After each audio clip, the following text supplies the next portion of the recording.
Alright, hello YouTube. This is your boy Z5, and I'm here today with Nightingale. What's up, everybody? Knight is a Epic 7 streamer on Twitch. He has a YouTube channel. I will be posting it in the video underneath his name. So you guys go and drop him a follow on Twitch, on YouTube. Check out his videos. Really helpful content. He posts a lot of guides for beginners and intermediate players, end game players. Really solid advice. One of the best people that actually knows what they're talking about in the Epic 7 community, rather than just giving you general information, saying, oh yeah, this is what you need to do. You slap on a Wyvern team, you roll some speed gear, and you throw it on some like 6 units, and you're good. Beginners, that is the advice. Get past the first month, then come back and we'll change that statement right there. Get past the first month, clear Wyvern 13, then you'll change your mind. Alright, so today on the Spice Cabinet, we're going to be talking about a few topics, but first and foremost, we're going to talk about Lionheart Sermia. Knight, what do you think about Lionheart Sermia so far? Well, if I give my honest opinion, I can't stand her look, and I'm going to be one of the few out there. Like, okay, when I mean her look, the physical look, I'm not a huge fan of the flashy military look. Okay. But, I get her S3 it's a phenomenal looking S3. It's a great animation. Congrats to the, animators. You guys are going above and beyond on these S3 animations. They're phenomenal. But as far as kit goes, so if we take away now the aesthetics of the unit, I have her, but I have not actually leveled her because she is one of the hardest units for me to gear, and that's just due to the fact of my one-shots and the units that I just say, no, I will not ungear them. She's very hard for me to gear. The kit, though, itself is... it's interesting. So she's one of the very few defense-based stat units. I know there's a handful of them, but she's one of the very few, and especially damage dealers. So this is great for, where we are at right now, where there seems to be a lot of injury. So that helps, void out some of the injury units. I mean, yeah, it's going to suck. You're going to lose HP over time. Yeah. And then since we do have a good bit of attack down, while it will factor into the multipliers here, not as much. It's not as bad as injury. So, sure, that's going to help out. The performance that I've seen with her is, right now, people are building her too slow, I think. My problem with her really quick is everyone's building her defense too low, in my personal opinion. Everyone's aiming for like 2k defense, which is fine if you have the crit damage to back it up. That's okay, so let's talk about this, because I know you're flexing a I think, what is it, a Dilibet that's got like 2500 defense on it. Okay, so I took my best gear, and now I've been playing, I think now we're right around 350 days. So y'all can take it for what that is. But I've been playing about almost a year, and when I go into Fribbles and I use absolutely my best rolled defense gear, I can barely get above 2100 and 13,000 HP. I'm trying to get 14 because I'm trying to avoid a Rimuru pop, which is really, to me, if I can get above 12.5, that's great. But to get the crit damage, crit rate, and everything, I have to darn near have her triple S'd. I've got to force her on a Draco plate if I'm going to get the crit damage up there. It's a lot harder to get her stats, with at least on my account right now, than maybe, say, yours. So it's going to be a little bit different, I think, for me. Like, the reason I was able to get those stats is because within the week or two that she was announced, I was like, oh, you know what? I have a few defense-based units that I have a lot of. I don't know why, but some of my gear rolled high defense, so that's why I have so much. So I just had a bunch laying around that I've been sitting on until I wanted to build like F Maya again or something like that. So I just had all this defense gear laying around, and then one day I was like, yo, what happens? What would happen if I made a defense neck, like main stat neck, with some crit damage, crit chance subsets? And I found one, and I made it, and that's how I hit 2,500. That's the difference between me and you. I'm not focusing in on defense percent main necks. I'm still trying to get a crit damage neck off. That's probably where my issue is. So I only have like 3 or 4 defense percent next, Mm-hmm. and they are either speed, or they are speed rolled, or they are on counter gear for like a Soul Weaver. So their substats do nothing for me. Yeah, nothing for like that's my damage. issue is I don't have a damage dealer, because the big one that I was after, I have 2 units that I was looking at trying to build before she was ever announced. Dilibet has always been in the back of my mind, or Designer Lilibet has always been in the back of my mind since the day I pulled her, just because she's fantastic for Ran comps. It is the cheese unit of cheese units. But mine was just never built right because of, now the second unit this was originally my fighter Maya's gear, which was scuff. It got it to work, and it was able to be used, and I was able to bonk people, and it was hilarious to smack them out of the park. But I never invested too much further into it, so I don't have a ton of things that I can just go and build offensive, defense-based stuff, because right there, that's telling you that's 2 units on my account that I have active interest in that had defense main stat as like the focus stat. So I didn't invest deeply into it. If I would have maybe gone heavier and trying to really build a Dilibet early on, I might be able to actually throw gear on her and make it look like what you're talking about. So for me, it's just I never rolled offensive-based stats, so crit damage, crit chance, defense gear. One of my main reasons why I had defensive gear is because Phyllis, if you guys don't know me, I love Phyllis to death. She was one of my favorite 3-star MLs. And when she got especially changed, I was like, oh yeah, no, this is my time to shine. This is my time to make sure I have the best Phyllis possible. Exactly. So that's when I started really rolling a bunch of defense heavy gear, and that's probably why I have so much excess defense DPS so gear. To you is why were you rolling offensive crit chance, crit damage stuff for her, or were you just rolling defense gear in general? I was rolling defense gear in general, but I wanted her to have damage, right? Everyone that builds Phyllis now, or Pyllis, however you want to say it, yeah, it's Pyllis. But I've been playing it since 3 years, and ever since I saw it, I just called it Phyllis. And it doesn't really matter if you want to call it Pyllis, call it Pyllis. Pronunciations doesn't change. We're talking about the same thing. Exactly. So I've had her since like year 1. I always thought she had a really amazing kit for a tank, especially in PvP. As far as like long fights, she was dang near indestructible, right? And she gets her specialty changed. And then the specialty changed made her even better. And I was just like, yo, now she's like, I still use her today in RTA in matches where I'm just like, okay. Especially when they bring Politis, who else? Rem, Rimuru, anything that counters, right? Yeah. I bring her in because everyone's like, where's your mitigation? Well, if you read her passive in the in her, what is it? The skill tree? Yeah, the skill tree. She reduces damage by 30% on a counter or extra attack. So I'm just like, that's literally all the damage mitigation I need against countering units. So, and then you got to think about too, what are some other units out there that are being abused with extra attacks? You've now got Conqueror Lilius, who will drag somebody along with her. You've got Cerise out there who will drag somebody along. It's rare you see Syngelica comps, but that's basically it. And Kitty Clarissa does the same thing. I'm sure there's others, but just off the top of my head, those are a few others that are doing those extra attack things, or the dual attacks at that point. So yeah, I mean, she's got an interesting kit. Again, for me, it's just one of those units I'm working around to. I just built Troublemaker Crozet actually today. I saw that. That was interesting.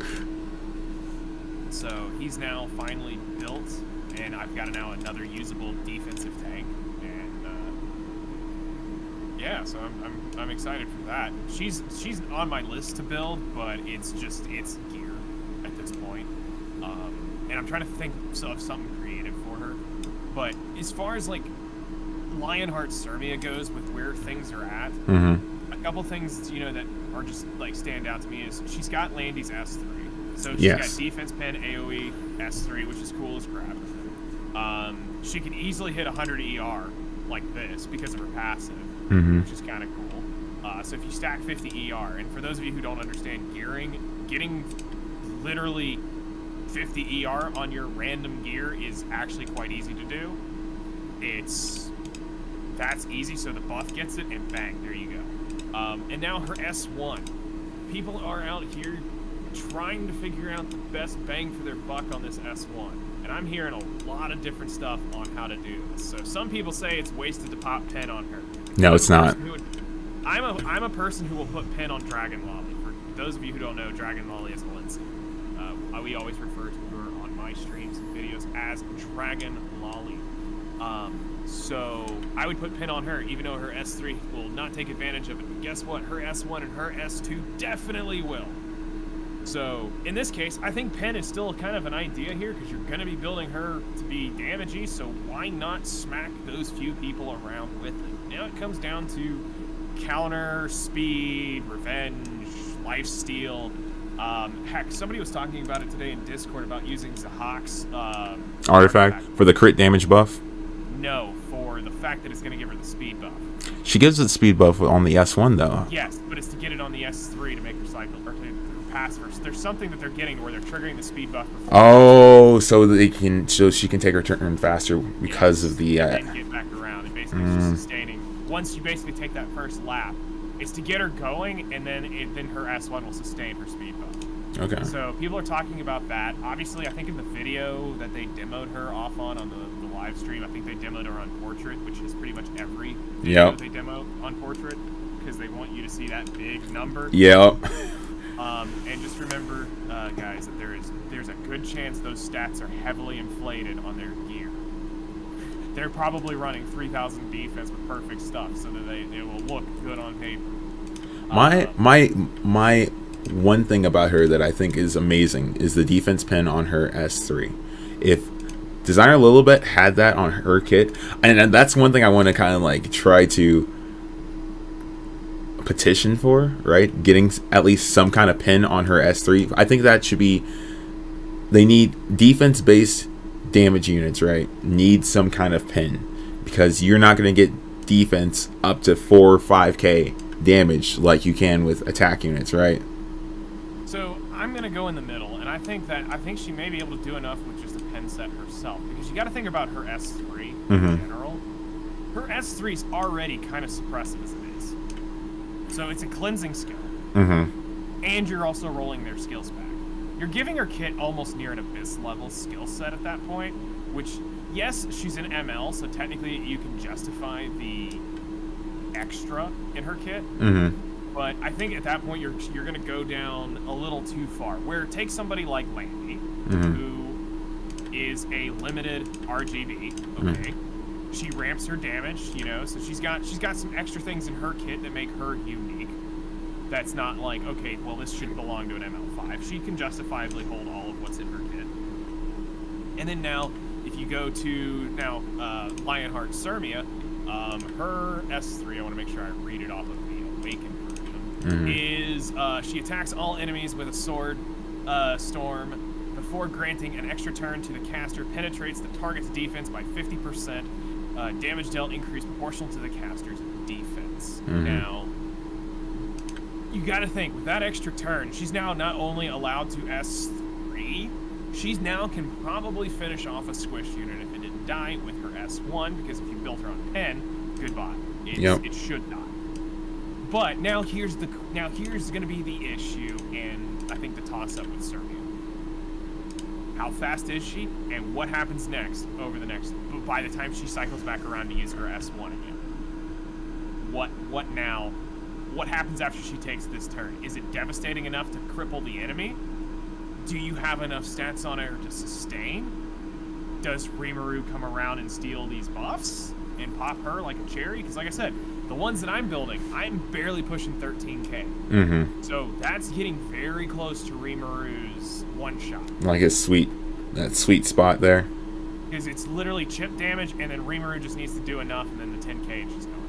Okay, well, and then in that aspect, Design a little bit would be better, because you hit Rimuru with the S3, reduces his cooldowns by 1, which means he can't S3 you immediately afterwards, even if he does hit you with the S2. With her S1. You also have the controlling ability. I don't think Dilibet needs the pen itself. It's cool, but I think putting the pen set on her would be enough with her kit. Because I know we're talking about it later on. Yeah. But I think with her new adjustments, I think she's suppressive enough to the groups that she should be doing. Because again, what we want to avoid is overly oppressive units that make things very hard to deal with. Looking at you, RB. I'm not even thinking RB. No, I'm talking about for like the past like 2 years, right? It was Arbiter Villager. It was here is the strat. Put as much damage as you possibly can. Put Alexa's basket, Gab, die, Gab. Yep. The game. Yep. And you accomplish those 3 things. You put in your greater ass beating, and it is. You're not even mad when that happens. You know, you're just like, sure, you luck sacked 2 40% chances. Yep. In a row. Never fails too. I really think that 40% is like 70, bro. I swear it's like 70. I'll get the crit rate buff 100% of the time, and the Gab maybe once in a million. But you know, hey, they're the AI or the RT, the other yup. on RT, guaranteed they've got it. Gab every turn, bro. I'm just like, how? I actually had somebody do it I think it was 4 or 5 Gabs in a row. Oh my goodness. On my in a mock battle we had. I'm like, you literally have beat all gabbing odds to have Gab every turn he took. That's insane. So, but yeah, I'm a fan of the idea of Lionheart Sermia. I'm afraid that it may not be enough, and I think that she may be an ML core. Like, where she needs a little bit adjustment. She'll get tuned in a few months once we've kind of gotten her in the system. And because here's the thing, they would rather bring a unit in slightly worse than have to deal with the RB debacle. Yes, yeah. Which is fine. Absurdly God mode, kind of trash, and then instantly back to his God mode because they changed the artifact. They basically gave his artifact the passive. Yeah. So I can see her potentially becoming something better later on. Is she a must pull? No. If got her, she's cool. I know there's a lot of thigh lovers out there. You know, like you got Team Thigh Gap, you got Team Thick Thigh Save Lives. You know, there's a lot of people out there that like her for her look. Cool. I'm gonna again say I don't like her physical look, but again, I love her S3 animation. Very good detail to it. They did a great job. Is she a unit for me? I don't know, because she's not a unit I'm willing to take a gamble on in Molas until I can get the gear to back up that fight. Okay. And that's fair. My commitment for her. All right. What about you? I mean, like, well, okay, so for me, I had a whole idea of like a whole defense team, because in RTA I've kind of hit like a standing point, a stalemate, where I win as many games as I lose. So I'm at this like 50-50 right now. So I go up a game, then I lose 2 games, and I go back to where I just was, and then I go up and I win a few, and then I go straight back down, and it's really frustrating. So I just wanted her as a way to shake up my way of thinking and way of playing into people. I was thinking about running her, Designer Lilibet, Phyllis, and like Doris. You know what I mean? Just a full defense team. Conqueror Lilius in there as well. I now have a potential issue, and I haven't tested this theory yet, but does not defense break ruin their damage? Defense break does ruin their damage, correct. Okay, so it is actually reducing their defense by 50%. So talk about, or 30%. Let me look real quick what the defense break is. It's 70%. Okay, so let's talk about the elephant in the room. Ran. So a full defense team may not be the smartest thing in the world, because as soon as you rip through all those defense units, if somebody lands a defense break, and also we could just need to go ahead and put it out there. You now have Archdemon Mercedes now has is now a very formidable foe with their defense break. Now, not everybody has this unit, but it's still something to consider, because people aren't going to expect that AoE defense break. My thing is I think And also Plan. I forgot about her. But she's an opener that people would use that would Well, if you're running Desiring a little bit with that comp, right? Yes, she should pop and cleanse that. I think the force band there is running Conqueror Lilius in that comp rather than them worrying too much about your Desire a little bit, because they think they can control you enough to stop your Desire a little bit. But after these buffs, I think she's going to be a more formidable ML5. She should ruin. I mean, personally, just without me jumping too far ahead into this, personally, I think this is the end of the Rand Summer Serria. Oh, thank goodness. Well, this should be the end of it. I think the one thing about Samurai Serria is Samurai Serria is still gonna be used. Just because of how bomb is worded, it cannot be extended or decreased. So if they get stunned beforehand, you know what I mean, or if it gets stunned and then you cleanse the stun, you can do that, but you cannot cleanse the bomb itself. Here's the thing. I'll jump ahead very quickly without going into too much detail. Rand's going to trigger it turn 1. She's going to then CR push, and you will S3, resetting Isaria's skills. She will not be able to S3. Well, so she can S3 if you think about it, because it's only one turn cooldown, right? So then all she has to do is free soul burn S1, and then she has her S3 back, technically, right? Okay.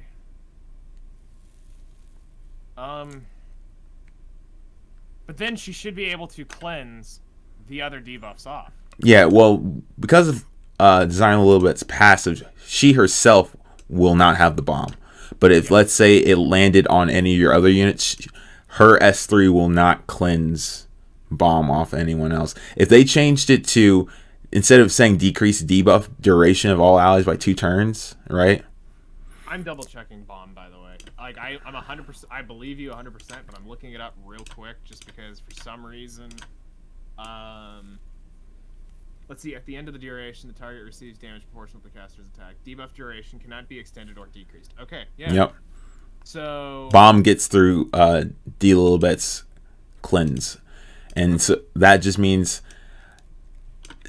But as far as like the OP amount of that Rand can lay down on top of that, it's gonna prevent a lot of the control. Yes. Which I think between Christie and this, depending on your comps, you can, because if you put Christie up front and you move Dilibet up front, you put your high ER unit in the back, you can completely just jack this team up. Yeah, and I think we're going to be seeing more standard probably plays with all the buffs, but we're kind of skipping past. We're going. Like I just wanted to briefly mention that because there is the ability of her S3 to ruin teams like this. Yes, and I think if they gave her more of a let me think. If they gave her more of a Judge Kisei, if they mixed Judge Kisei's kit with Designer a little bit, I think we'd have a really good hero on our hands. Yeah. If you know what I mean? Because you're reducing the cooldowns or increasing cooldowns by 2 to 3 turns for sure. Truly delaying it. Yes, exactly, and that would truly delay everything. If they really wanted to make Design a little bit like really, really good for this current meta of like Rand Caesarea or Pierre Caesarea, or even like Actually, here's the question: Would her S3 roll back the passive of Summer Serria? I think so, possibly. In that case, she wouldn't have the soul burn, right? Let me. Her passive does not cost any souls to the caster's first soul burn. I'll have to. I've got it right here. So it's suppression attempt. Does not cost any souls to activate the caster's first soul burn. The caster cannot trigger a critical hit, but the attack increased by 35%. After an ally, except for the caster, uses an attack that targets all enemies, activates suppress. Can only be activated once every 3 turns, so this is what would get rolled back. Yeah. Suppress increases combat readiness of all allies by 15% and plants a bomb onto random enemies for 2 turns. So I think the suppress part's the only thing that would get delayed, but the souls to activate the first soul burn will not get rolled back. I don't think, because that's not an activation technically. You know what I mean? Yeah. But I'll be curious to see, because I haven't tried. I'll be honest. I haven't actually been with somebody and been like, all right, what happens when I hit you with this skill? So it'll be something to test once she actually does get that buff. But all right. Getting back on topic, we were finishing up, I think. Sermia. Yeah, we're moving on to Pierre. Yep. So what are your thoughts on Pierre now that she's been out for a few weeks now?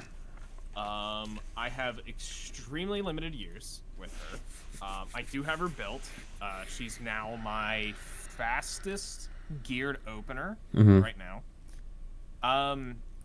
But I'm gonna be honest. With what I do, she doesn't really do much for me.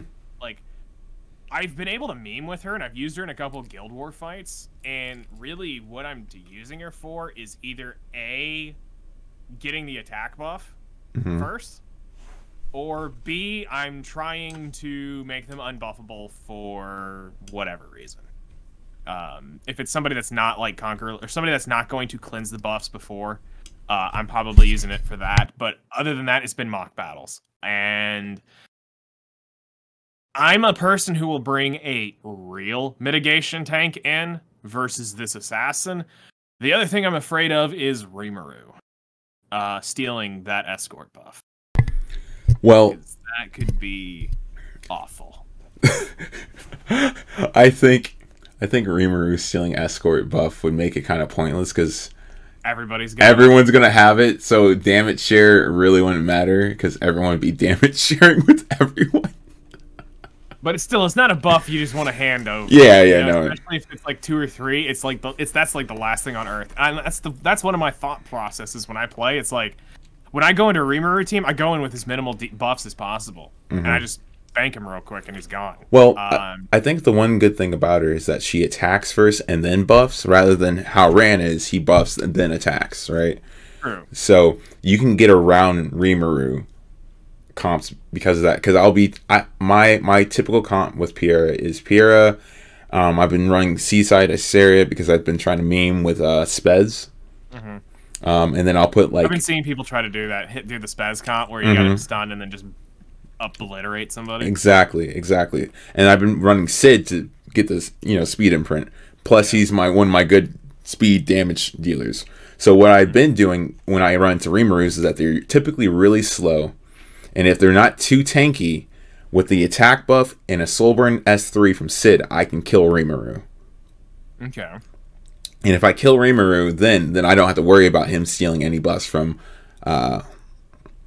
Pierre when I'm going through and stunning their team and delaying them from taking turns and stuff like that. I think she's a really good unit if, let's say you didn't get Ran, you skipped Ran or something like that, and you need a speed contester now. Cerise.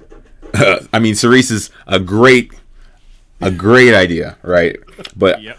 I also think at the same time, like, Pierre kind of power crept. Yeah. Pierre kind of power crept Cerise just because the unbuffable plus they restrict on the same attack, and she strips buffs too. Like, the only thing Cerise has on her right now is that the fact that Cerise ignores elements, right?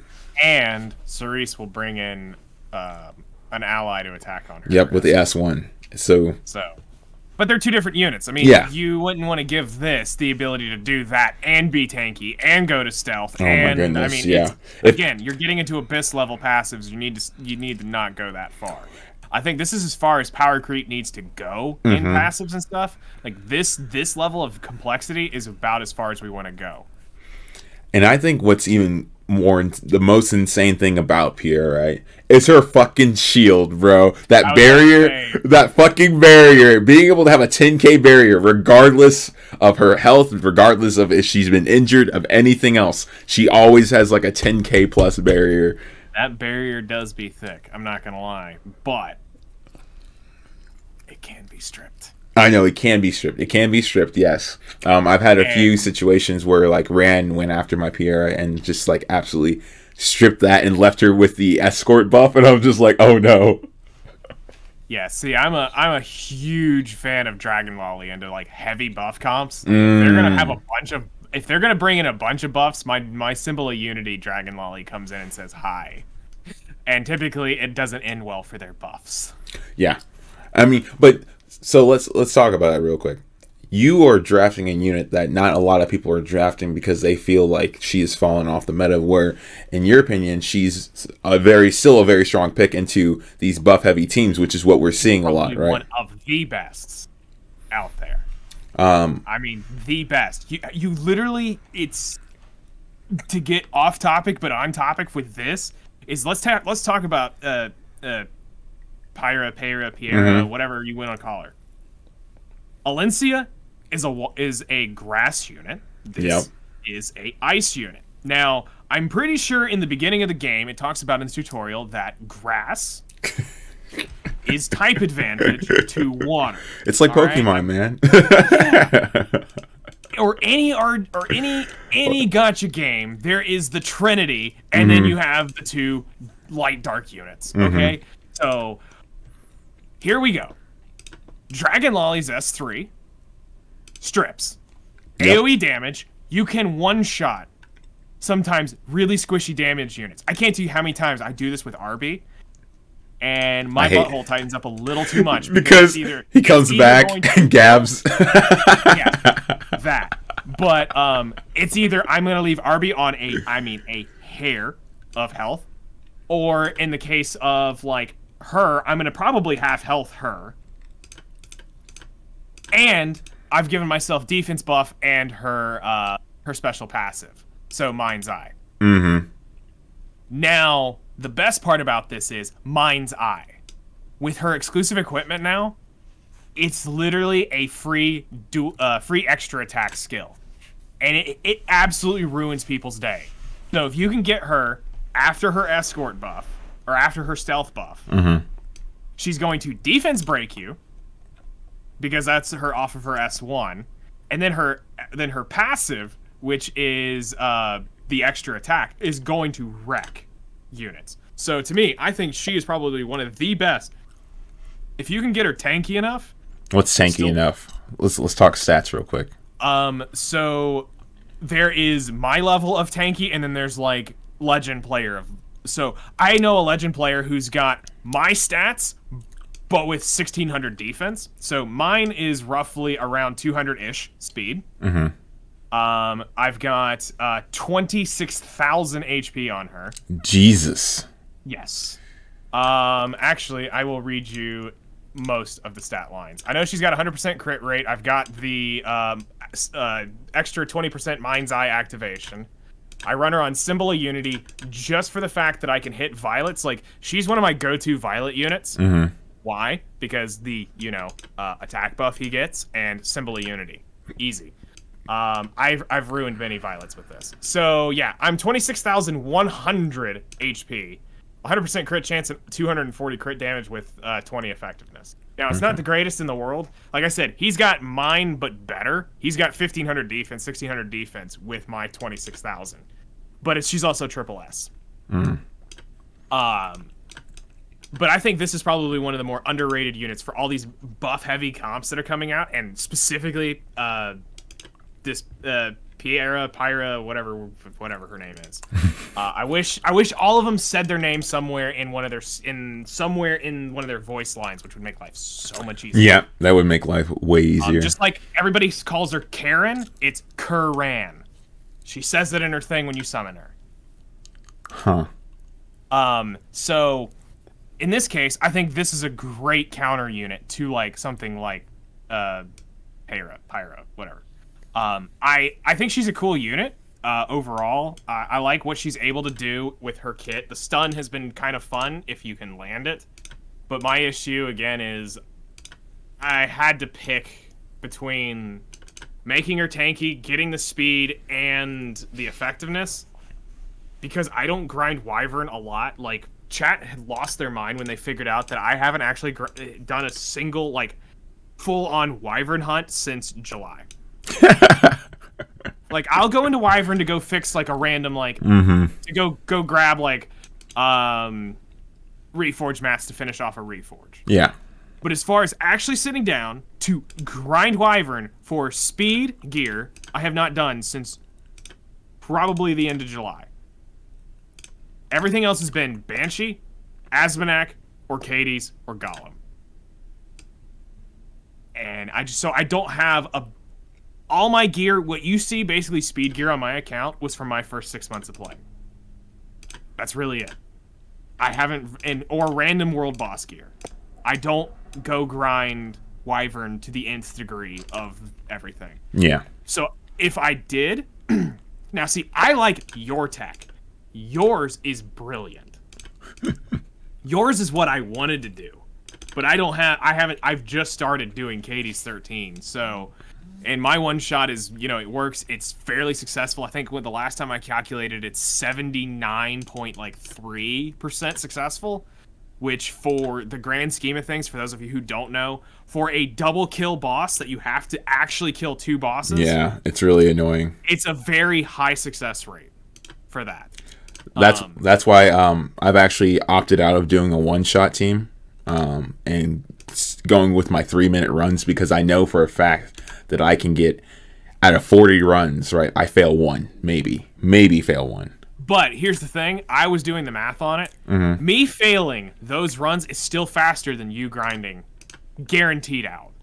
My fails, because when mine fails, it fails really quick. Oh yeah. But mine also has a couple different very weird successes where I can actually fail several different key moments and still beat it, which is bizarre. I don't talk about that in my one-shot guide for that, but there are, because I don't want to give them too much information that this is going to fail and it will actually still beat it. But yes, it will actually still clear in some weird case scenarios. But yes, yours being on revenge in that fast is nutty. I love it. And that's what I knew today, and that's why I didn't kill her, because I wanted to watch it. I actually wanted to see what a low HP version would do. She actually gets that calc that I sent you about the revenge set, because like I've been absolutely in love with it, right? Mm-hmm. It is 1.25, right? So you times that by 270.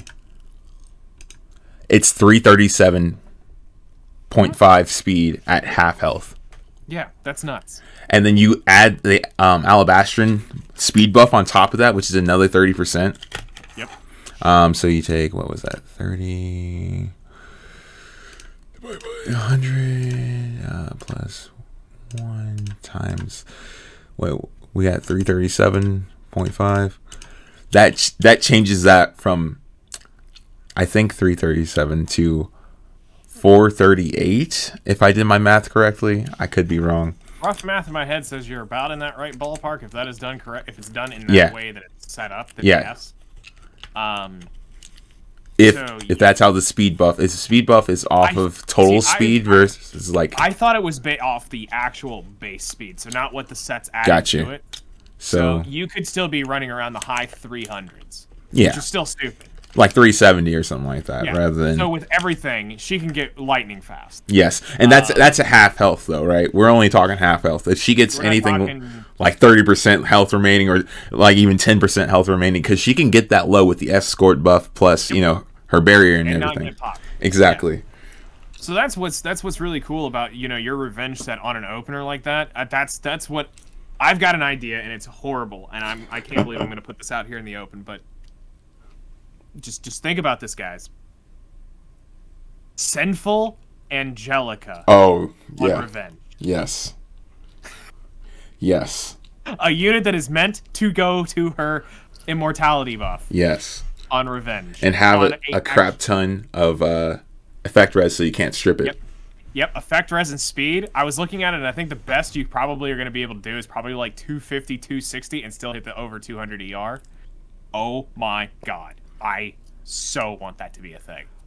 Listen, and I'm looking at it. You got me thinking about Alencia now. Yeah. And I can hit 23k HP, 1000 defense, 90 crit chance, and 220 crit damage with 165 speed, but this is all on Revenge Pin. So I would tell you that from personal experience, I wish I could get mine somewhere in the 1200 defense. See, I don't know if I can or not. I would have to. I think I can. Right? Give me a second. Yeah. I think I can get around there. It's more so the fact of the matter. It's what you'd have to steal to make it. Yeah. But like for me, like if I could build a perfect Alencia, it would be between 21 and 24,000 HP. She would have roughly 1,200 to 1,500 defense, if depending on how god rolled we're talking here. I would like to have 100% crit chance and at least 250 crit damage on pen. I could do it. God. I could do it. I can do it. I have another crazy defense chest that has 31% defense on it before Reforge. If I took Design a Little Bit's chest piece, which is 41% defense, by the way, we hit 1,200 defense with 22k, or just under 23k HP. Yeah, that would be a nasty dragon lobby. I'm not gonna lie. So I think I can do it with this other chest piece. So we might be seeing something crazy in the future. I like it. If you see me coming through and I have Alencia. Here's the thing, though. Typically, people don't get the chance to get Alencia. She's probably one of my top 3. So you'd have to literally first pick her. Let's see. No kappa. I will pick her in my first 3, depending on what you drop. And then in Guild Wars, she was doing wonders. When I wasn't on a captain's tower, my God, that team was ruining people. I had Ruel, my ER Landy, and Dragon Lolly. And that defense team was literally near unbeatable for a normal tower. For the captain's tower, they ruined me. Are you going for the S2, the 20% extra damage for trample? No, I'm looking at the chance to activate it. Because with all the AoE and crap out there, give me that thing as soon as possible. So if I do get silenced, guess who's coming in with a big swing? Okay. That's right. That's my thought process behind it. It's not necessarily like the thing with her is it's not about her S3 being the damage. It's actually the S1 to S2 combo. I can 100 to 0. If I land a defense break, I can 100 to 0 in SSB. In that too. Just those two combos. From the S1 to the S2, and she's dead. Okay, what's the highest crit chance she can have? 12? Yeah. I believe so. So it's plausible to do some crazy stuff with her. Got it. But we're good. We're good. I got it just now. That's awesome. Yeah, you'll have fun with her. I think, like I said, I think she's probably a very underrated unit. That would be probably one. It's one of my units that people don't like hearing me say build this unit because people don't feel like it's that good. And I'm going to promise you guys, it is. She actually is worth the investment. I think but you need to build her. I think got to build her right. I think everyone should have that unit that they absolutely love and build, because those are the ones that win you games, right? Those are the ones that people don't think about or don't know. Like, there's been so many times I've won a game where I think it's just because strictly they didn't know what that unit did, because they don't see that unit that often, right? So in situations, that's the thing with Alencia. Exactly, in situations like that, right, I think it's better to build off meta, and that's one thing I've been trying to push the most when I do. That's why I started building Revenge. Great segue to the meta shift topic. Yes, and that's what I really truthfully believe, right? Like, I think everyone should build off meta stuff, because that's what's going to become meta. If you start doing things that people aren't doing and making it work, then everyone else will then follow suit. And that's how the meta is actually born, is that it takes the people at the top to sit down and think, how can I make this unit busted? Actually incorrect. Meta actually comes from the easiest path to victory. Really? Is what meta is from. So meta isn't about the best possible combination. It's always about the easiest possible combination. Okay. And this is something I talk about a great bit on my streams, just because I'm not saying that I'm anti-meta, and I'm not saying I'm for the meta. What I'm saying is that I'm trying to get people to think about their builds. to think about what they're doing. That's a little hard. Stop being told this is the only way to build her. This is the way to build it. Think about other options, because I'm a former MMO player. So I really gnashed my teeth out hard in Black Desert Online. 4 years of my life given away to that cancerous game. We're talking one of the most toxically aggressive PvP, open world PvP games you can possibly play. Mm-hmm. The thing we would do is, I'm going to give an example. I played a wizard for a while. Okay, one of the easiest classes to like farm, right? If I remember correctly. And this was one of the best GVG classes because of the devastating amount of damage this thing could do. All you had to do was buff, shifty, or I think it was SE, get your 100% to drop, and just wipe out an entire ball. One person could do this. It was absurd.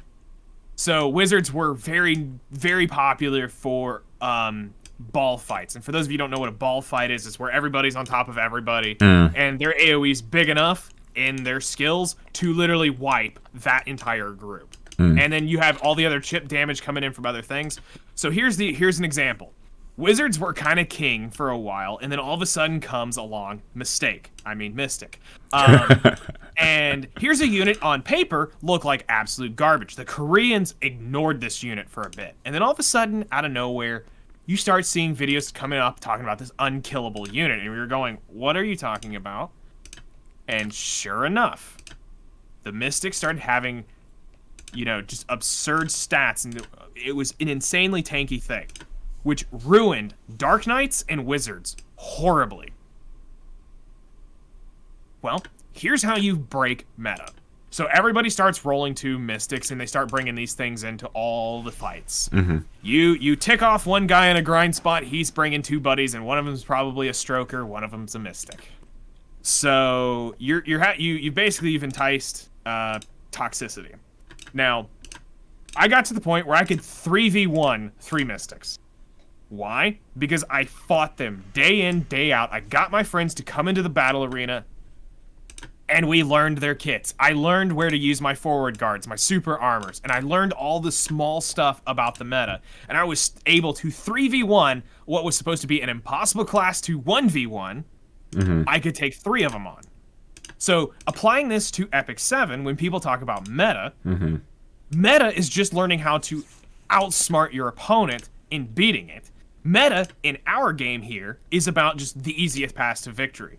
By that is go first and grind one hunt for the most efficient possible stats. Yep. And because speed set is so valuable to everybody because it can be used in so many different aspects, it's the easiest set to build. Now, notice, easiest set to build. Yes, but because it gives you one of the hardest stats to gain. Yes.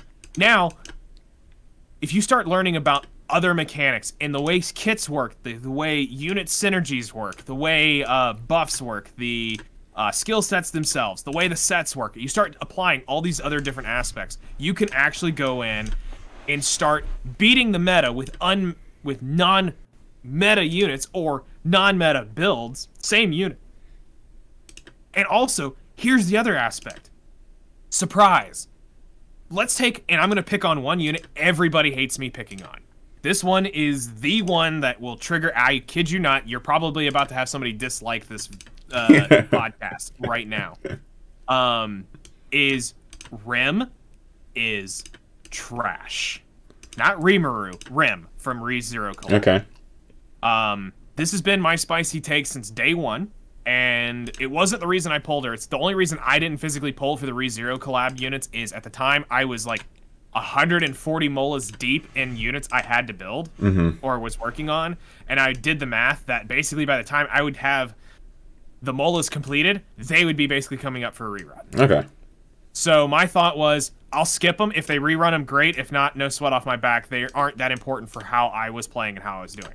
So now to talk about Rim. What I mean is, she has one build. And the thing is it's every single person out there builds her this way. 3-point-something attack to 4-something attack. Yeah. She has roughly 1,200 to 1,500 defense between 15k to 18k defense. She has 100% crit chance, around 230 to 250, 70-ish crit damage. And dirt slow, base speed. Now, here's the thing. If I can say 98 to 99% of those rims are going to be just that, does that not now make it predictable in order to beat it? Yes. What would you think? Yes, it's very predictable. That's the reason I made my injury rim. So there you go. How many people... That's going to catch people off guard. Exactly. Now, all you have to do is speed her up and bring her into that 140 to 160 range. And now, all of a sudden, that's becoming a lot more threatening of her actually taking her S3 turn. Because the issue isn't necessarily... The reason she's trash on when you're fighting a rim is because she's too slow. You have control. If all your units are faster, you control who dies first. If you're the opponent, you're trying to kill the unit first so that you can activate demon mode, which is actually what makes her toxic. But if you can kill her before she takes her turn, she's a useless unit. So speeding her up, moving her up into that pecking order helps that out immensely. But everybody's like, well, she's going to be on Sigurd's Scythe and all this stuff. Okay. Well, you're putting on Sigurd's for what reason? To heal? And for the attack or for the defense buff at 50% health? Okay. Why not put her on Lifesteal, speed her up, and put her on Draco Plate? Or a slow speed set to get her in the 150 range. Or Revenge set, as she's getting chipped down, she gets faster. There's other ways of playing around this unit. And I think that people became so quick to jump down with listening to the top-end streamers or the top-end YouTubers saying, this is the build, they stopped thinking for themselves and made this unit absolutely garbage. Where all it's going to take is somebody to get out there and come up with a unique build that's... Obviously, fast rim doesn't work. She dies really easy and she doesn't do enough damage. But there's something in between. I think Revenge. Fast rim and slow rim is the tech. That's not counter set. Or fast counter. Build it on speed boots. Get her up there in that 150 range on speed. Or on like a counter speed set. But working on metas like that and breaking the meta shift, you know, since we're talking about the shiftings meta, things have been bulking up for a while. Yes. You know, from when I played, it was all squishy units. I mean, it was basically, I remember some of my early RTA and arena stuff. It was literally RB, Spectre Tenebria, you might have a CR pusher and maybe Flan of some sort, or you might run maybe a healer and Flan.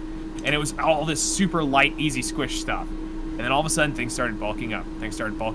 Then Bellion exists, which was suppressing the soul burners, which fine. You know, if you also, that's, you know, my thing too, is if you your whole thing relies on soul burn, you don't know how to play the game.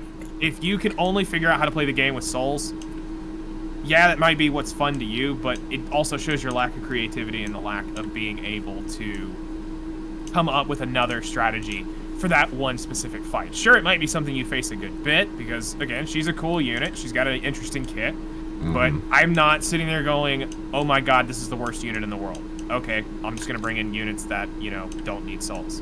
Like, whatever I can use that doesn't need a soul burn to do its job. I found a way to cleave with going into Melian with the 3-star unit, Januta. if you guys don't know who Januta is, he is now the new cleave king. I've been hearing people build some interesting... Because, well, the crazy thing about him, right, is his passive. His passive's so strong. You hit... You can S2 with Rand if they have a Politics or something like that. If Politics hits all your units and his passive procs, it gives them speed buff after Politics strips whatever buff is there, right? Yeah. So if you're running a cleave comp with units that do damage based off speed and you just gave them all speed buff before they hit you, it'd be nasty. It's absolutely disgusting. Thing. It's about understanding. And keep in mind, what we're talking about is a 3-star unit. This isn't some 4-star. This isn't some ML5 or ML4. We're talking a 3-star you can get in your daily summonable pulls. You probably did during those free events. Yeah, you probably did. You've probably got one sitting somewhere, or maybe you accidentally foddered them away because you forgot that your 10 fodder thing is set to use 3-star heroes. And you might have foddered them away, not thinking about it. But yeah, that's a 3-star unit we're talking about. And I think what happens with a lot of players is, I noticed this with a few in my guild. They get the new unit, and then they forget about the unit they were using prior, or the 2 units they were using prior, because they're so focused in on the new units, they don't go back and remember, or they don't think about the old kits. And there's a lot, there is so much out there. We have, hold on, I'm gonna look this up. Chloe. Make sure I get, Chloe is my go-to unit.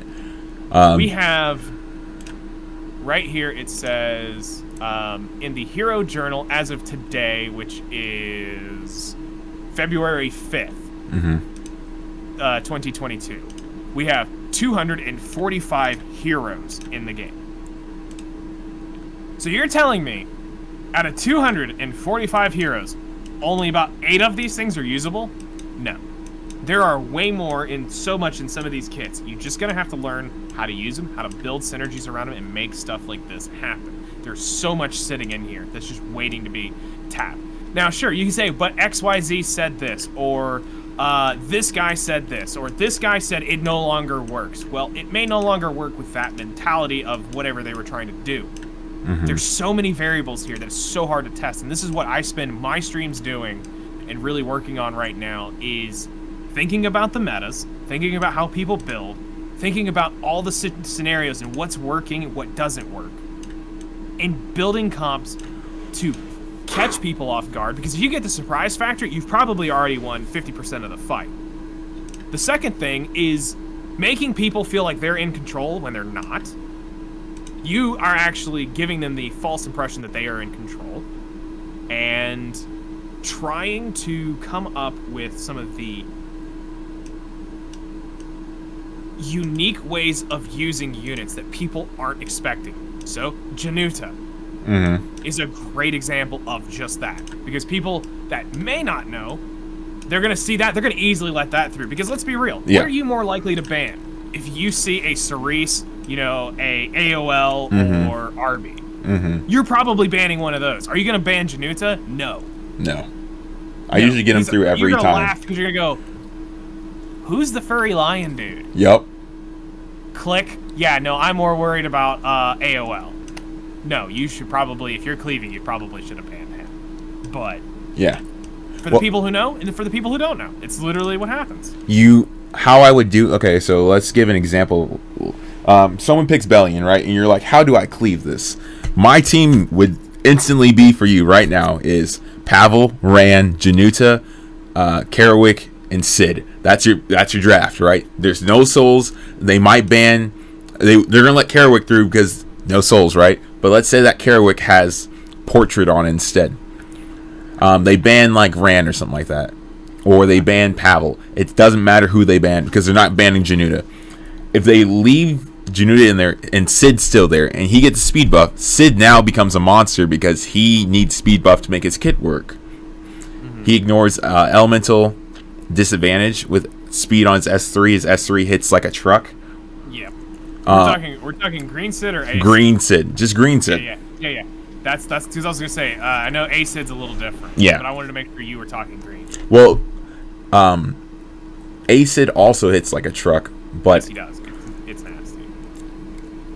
You kind of need the soul burn to make that work a little bit. I mean, not really. No, I've seen green Sids blow people up. Yeah. And again, that's a 4-star green unit. You probably got a few sitting in your thing. It's just coming up with kits, and you've got to have things built right for certain units to work. And you also can come up with some cool ways of building things that will also work just as well. I think with where things are at, things aren't as bad as people make it out to be.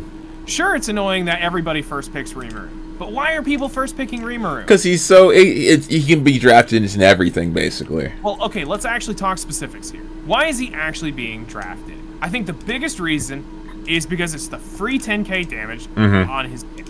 Yep. I think that's it. Because that can one-shot most any squish unit. It can kill T-Cerns. It can kill, since ML Celine's a relatively new unit for us right now, that's killing one of them. You know, it can near half health tanks at that point. because most tanks are in the 20s, so that'll do half health.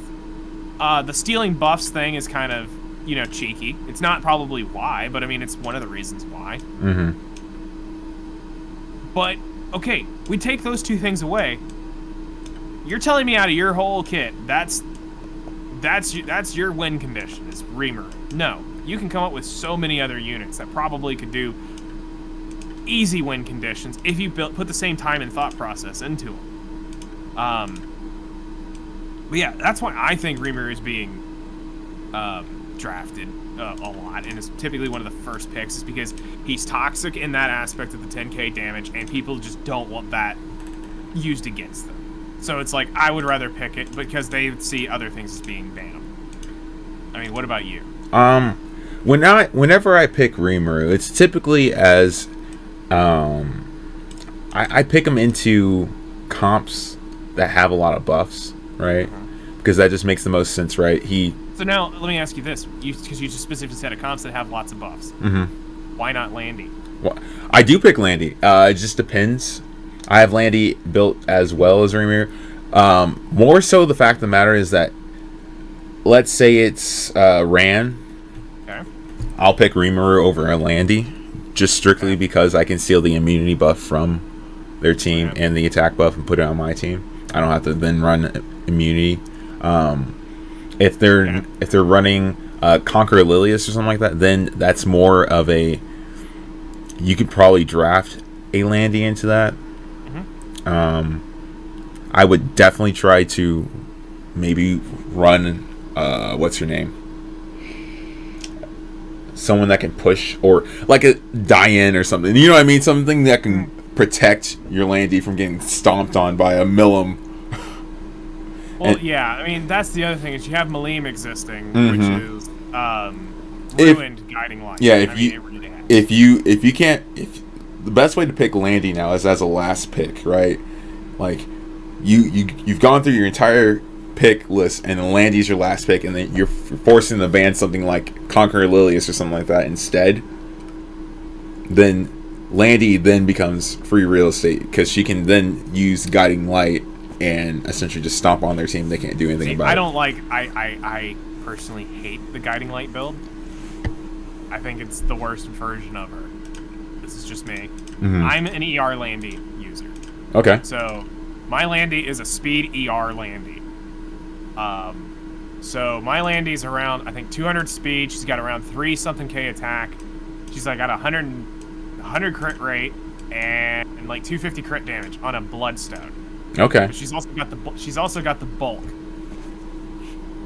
I enjoy this because I can resist a lot of the basic debuffers, but obviously the high effectiveness ones I have to take Christie into. Yeah. But if you're just like an RB with a pushback, or a potential, like, let's say under 75% effectiveness unit, I'm probably going to resist something at some point, which will stop some people from doing certain things. But mine's bulky enough and fast enough that it actually ramps up really quickly and survives a lot longer, because all it takes is one S3 and she's full health. Yeah. So since we're talking about Malim existing, and which is ruined stealth, so this also goes back to Pyria, whatever stupid wolf girl name is. Stealth is ruined in this aspect because Malim exists, and because Malim exists, now changes how you should think about things. So why waste your time on a limited artifact that has stealth on it? Now put something that actually has value, which is Bloodstone, or you could even start coming up with other builds. Bloodstone to me is just better to sustain. I've seen a special drink Landy. That's a little too weird for me. I think special drink belongs and only belongs on SSB, but that's just me. But I think Proof of Valor has its place, but I don't think it's for her, personally. I think there's other candidates that you could be drafting in with Proof that would fit her better. I've seen her artifact, them praying that they get the Gab. The Gab. But, well, that's because you're drafting it into typically buffs, right? Yeah. So, like, trying to see Gab is very rare. I've seen it once or twice in Guild War defense where we were taking recon. Dux Noctis would be a good one. I honestly, I think if it's any of the others, it's Symbol of Unity or Portrait are really what it comes down to. Like, if you're going to go more the damage route, but I think, to me, the best sustain one is Bloodstone. Yes. Sure, Unhealable can make that really bad really quickly, but, you know, I mean, there's counters to everything. It's just, are you smart enough to get around it? Are you smarter than a 5th grader? Right? Where do you see the metas going over this next? It depends. With what they're releasing. It really depends on what their next MLs start doing, right? If they start coming out with more defense-based units, we're going to go back to a more standard meta, where we're going to have more bruisers like the Golden Boy days when it was LRK, A Tywin as the first pick, and they were just demolishing everything because you couldn't kill them, but they could do damage to you, right? Yeah. If they start doing more of that, I'm actually really hoping that they're going to bring out a unit that counters Reamer, right? Where they can't take fixed damage. Like, they're immune to it. I can see that. And if they do that, then we're definitely going to see a giant meta shift. Like that new lion chick in Pierre's side story that wields the Autumn Sword, or no, I think it's Autumn Sword, right? The giant claymore. If she's something like that, or the fisticuffs girl that works with her, if they're anything like that, where they resist fixed damage or make it half or something like that, right? Then we're going to see a giant meta shift towards bulkier units. Like, think about it. If you could run, if they do damage based off like HP or defense like that, right? Okay. Probably going to be HP. If they're going to do some like cuts fixed damage in half, it's probably going to be an HP based damage unit. So let's say it's like a threat to this unit. Yeah. So then and they're fire too on top of that, right? Let's say they're fire too on top of that. So let's say they buff Ken and gave him something that says, when taking fixed damage, cut it in half, right? Well, then everyone's going to start drafting Ken the second they see Rimuru, right? Yeah. And if you see more Kens out there, that means they're going to be drafting Conqueror Lilius with it. And then now you're forced to pick, who are you going to ban? Conqueror Lilius? Or are you going to ban the Ken that's going to mollywop your Rimuru? And see, here's the beautiful thing I'm just sitting back thinking about with that is I'm just like, oh, how spicy Luna is. Yeah. Oh, how spicy. Because, like, for me, the big threat for me is where my Luna sits. She's too slow to not die to the Rimuru S3. Because there's going to be some AoE damage, or there's typically some damage that she's going to get chipped. But here's the thing. There's been a few matches where I can get Luna's S3 off, and it kills Rimuru. It's so good. Because it defense pins plus the... No, it's always elemental advantage on the S3. And I don't have her set up on pin. Oh, So having the elemental advantage means she hits like a fire unit. So they could even draft Ken and her. And then I'm just sitting there going, okay, that's easy. So all I need is souls. Or a soul, and then it's Luna S3 onto Rimuru. Next time she cycles around, I'm going to soul burn S1 Ken, and he's dead. Yep. But yeah, there's like so much stuff out there that I think you're going in a direction. Also, what I've started noticing is they are putting in the pen stat into skills now. Yes. Ever since, who was the first one that got pinned into their skill? I think it was Little Queen Charlotte that had pen first. Does she have pen? Yeah, her S3 penetrates the target's defense by 50%. They changed it. Beforehand, it was if it's a dark unit, then it penetrates defense, and that's what made her so niche.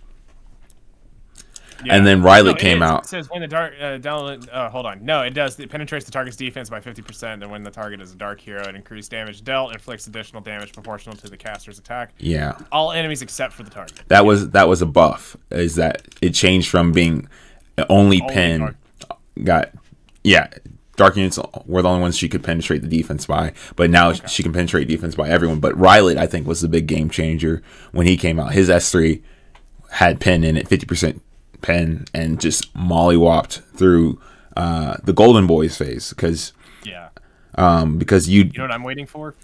What? A dark version of LQC.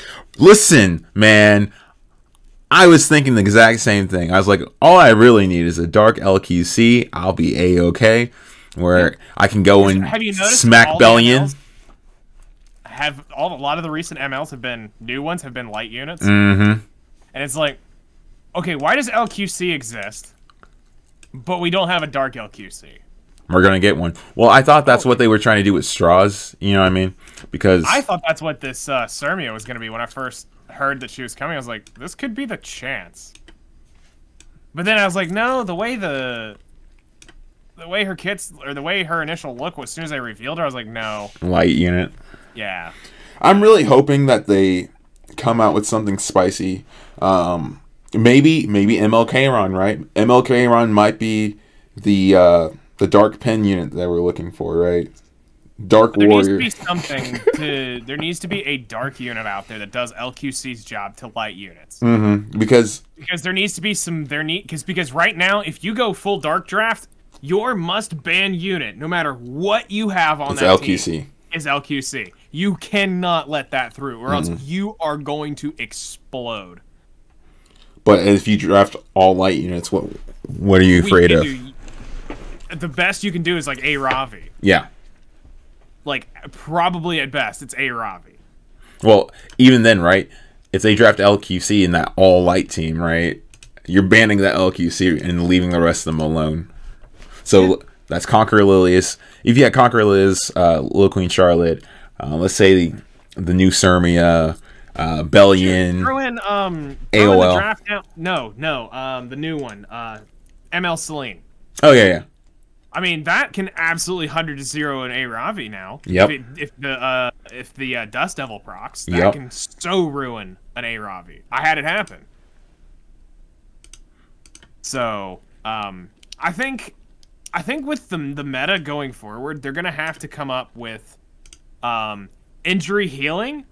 Mm-hmm. Oh, something to cleanse injury off. But it can't be just a full injury cleanse, but it's going to be like, you'll take 25% of the injury off or something. They're going to have to put something in eventually like that. You just can't let that go completely unchecked. Injury, one of the best sets. They will need to do something, I think, in the lines of crap. We were talking about this literally 2 days ago on my stream. It was the healing of the injury, and then the Dark LQC thing. Shoot, there was one more, and I cannot remember it now. Of course, keep in mind, I've also been up 17 hours now. Oh, wow. So my brain Yep, I know what you're talking about.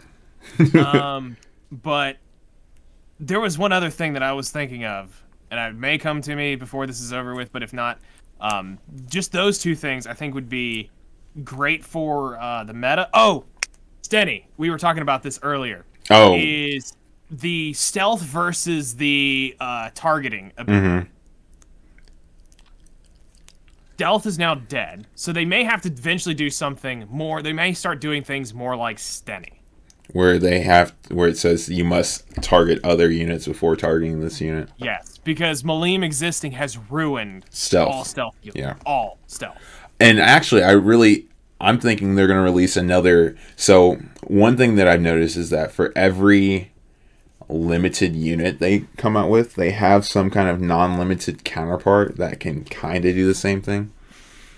So Cerise and Peyra. Yep, right.